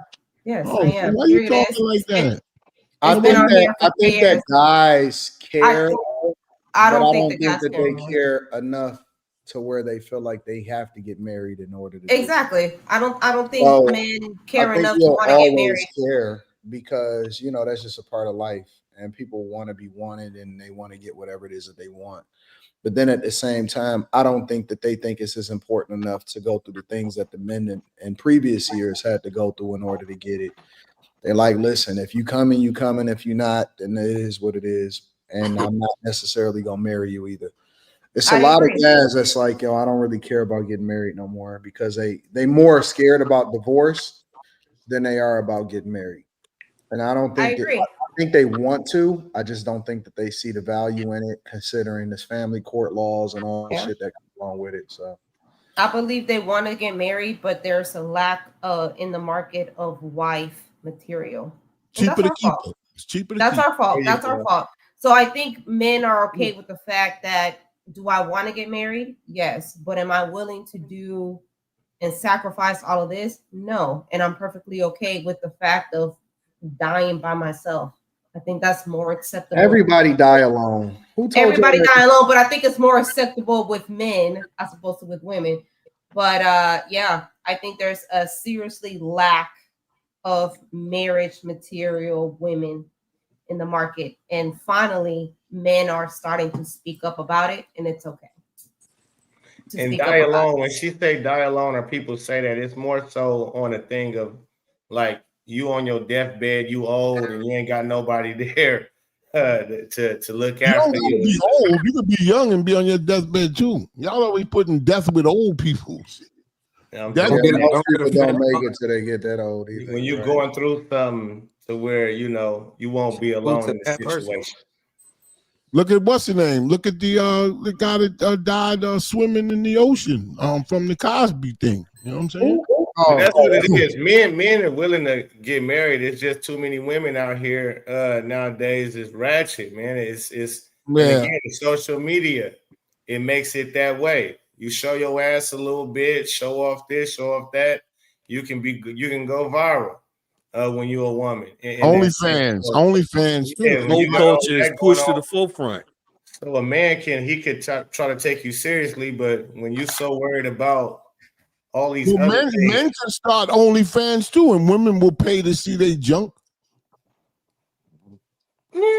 Oh no, we don't have to. Women don't have to pay to see men's junk. Men will show it for free. I think you're right. Yeah, it's a little different. Yeah, it's a little different. I agree with that. I don't know why, but I think you're right. Nigga seeing dick pic. You don't have to do that. Yeah. That's pretty funny. It doesn't even matter because honestly, like most women are gay. Oh God. Because they won't give him none. They're gay. Most women turn gay because they ain't got no choice but to be gay. No, Let's be honest. most women, and let's be clear. When That I say is gay, it. when I say gay, I believe a lot of women ain't really gay just because the when I last say option gay, is to be gay. y'all gay as fuck. When I say gay, That's bullshit. no, it's not bullshit. No, I'm When I talking about say what when I Jessica say said. gay, oh, you talking about her? When I say gay, anything that comes along with, so even if you say you bisexual, you fucking gay. Yeah, like it's the same thing. So chicks be sleeping with other chicks. Chicks watch chicks watch porn with other women in it. They do all of that shit. So and it's been largely acceptable. You know what I'm saying? Because we don't look at women that are bisexual or gay the same way that we look at guys, justifiably. The same way that we look at guys is that way. So it ain't uncommon for you to be like, all right, listen, I want a threesome with another, you know what I'm saying? I want another chick or whatever. That shit don't fly with men. You know what I'm saying? So, and it shouldn't fly with men. But I think that most women are gay. I think they watch gay porn, they watch all of that shit. That women are overstimulated with the fucking roles. They losing their sensitivity, all of that shit. So when you see all of this stuff happening out here, that is because they are desperate. That is because they are looking for alternative ways. And anytime you do something alternative to what it is that you would normally do with a man, it turns into something else. And so we trying to ignore that part of it. Nah, y'all need men. That's why y'all got all them fucking toys. Well, Men I tell you one thing, and some wait, women. I said that because y'all said, oh, they can pay for porn to watch. They already watching it too. They watch that shit too. But I always watching that. I always like to big up women that I don't watch porn. Like good women. Like there's a woman, Wendy Williams. Well, I used to listen to her on the radio. She was the epitome. She was the epitome of a good woman and a good wife. She did not deserve Wendy Williams. She's one of the biggest radio stars. That's why you gotta have old people around you to tell you shit. We know about Wendy, bro. But I'm saying she would. I seen her big ass eyes looking out them windows. Oh, she looked good back in the day, though. Well, I'm talking about now. That's the problem with women. They get old. When they get old, we don't want them no more. But that's what I'm trying to say. When her husband did her dirty, and another good woman out there, and people gonna laugh. Cardi B. Cardi B is a good woman. You know, come on. Cardi B was drugging men. What are you talking? Cardi B. I'm gonna need you to go ahead and let this one go. I'm talking about open heart. I'm talking about bro. Come on. I'm talking about love, emotion, Love. She was drugging men in the strip club to rip them off. How is that a good person? There's no evidence of that. She said it. She admitted. Women say all kind of stuff to get noticed. She ain't do That's that. how y'all niggas get finessed, What bro. woman would say that about themselves? To get noticed, so you be saying it. Cardi B was a stripper. Cardi B also got pregnant with another man's child when she's still married. She's still not divorced. Yeah, she's the one that said it. She was out here messing around while still married and pregnant. You leave my girl alone. I love Cardi B. Okay, that's a good wife. Sure. Right, Right. Shampoo. That's a very good wife. Thank you. But hold on, Jess. It has your other profile. Okay, guys. Well, thank you guys. I'm gonna get to the super chats. Brandon says, Q, I've sent you 2 to 3 DMs over the past year to come on the show. Is it only DMs or do you take emails? Yeah, my DMs are crazy. Email me, Brandon. It's on my IG. Chef G Rap says, women ask men so many questions about men, but will flat out refuse to believe men when we keep it a buck. Men just tired of the effery. Shell Shock says, just showing some love to Q, the little big homie Tone Dog, and the entire panel. Y'all got me down over here. Go Brew Crew. Team 414. Rage King Leo says we not gonna need white women when AI box come out. Laughing my ass off. More Than Mellow says women like Jess are why Korea is going extinct. Zero Fallout 1 says Jazz with the feminist talking points. Jazz not even here. Studies already show men do more chores in relationships. In fact, most men end up giving 60 to 90% more. Whatever she does is 1 point. What men do is considered his duty. PTM Post the Mogul says God, money, sports, cars, $30 box. $30 Black box. Mind, Money, and Muscle says women sees value in their alluring abilities. Men value his creative abilities. Joseph says all women don't got good box either. Cart Direct says feminism looks ugly on black women. PTM Post the Mogul says just got the Canada dry. Captain Negro Man says I gotta disagree with Big Bro KO. I've clapped cheeks of women that I didn't even like as a human. She was little more than a release for me. Card Direct says, not decentering, more like desensitized to women. From Within says, Jess, you need to hurry and get married. You starting to get them crazy eyes. And last, Chef G Rap says, cocaine is a hell of a drug. Yes, Shout it out is. to everybody in the In a good panel. way. We are going to go through each person, and then you guys can shout out your channels and where the people can stalk you and find you at. Who wants to go first? Will, go ahead. I'm Dubc_ENT on Instagram. DMV throwing all the events. Y'all can check me out. Okay, Carmen. You guys can find me on Instagram, carmen.diaz92. Instagram. Okay, the Pope. Yeah, you can catch me on the Pope Be Frank on YouTube. Yep. Okay, thank you. Shampoo. Yeah, you can check me out. I do a show 3 times a week, unfortunately, on Ask Shampoo on YouTube. Ask Shampoo on YouTube. Okay, Oscar. Yeah, you can catch me on YouTube. Just type in Oscar D Nation. You can Google me too. You'll find me. Okay. Just Google Oscar him. D. Carmaya. What's up, y'all? It's Carmaya. Y'all follow me on IG at Carmaya She. Also on TikTok. I'm sharing my journey with my family, family of 6 and counting. So y'all come follow me and y'all check out my healing oils I'm gonna be posting soon as well on my IG. Okay. And U58T. Yeah, you can catch me on T Watson U58 on Gmail. I mean, damn, see, I'm tired. Instagram. Good being on the panel. Appreciate it. No, Y'all have a thank you good guys. night. Yeah, thank you guys for being here. And just if you're still here, FYI, fellas, if you're wanting to be in the panel, it's best to DM me Monday morning because I ain't gonna lie, it's whatever I see first. Because the DMs, I think it crashes when it's too many people. Just say panel, y'all. If you've been on here already, don't DM me. I'm trying to get new people, men. So please say men. Don't DM me. I'm trying to recycle people, okay? But thank you guys for joining the panel. You guys tune into the Man and Morning Show tomorrow morning. We will see you next Monday. Thank you guys. Bye.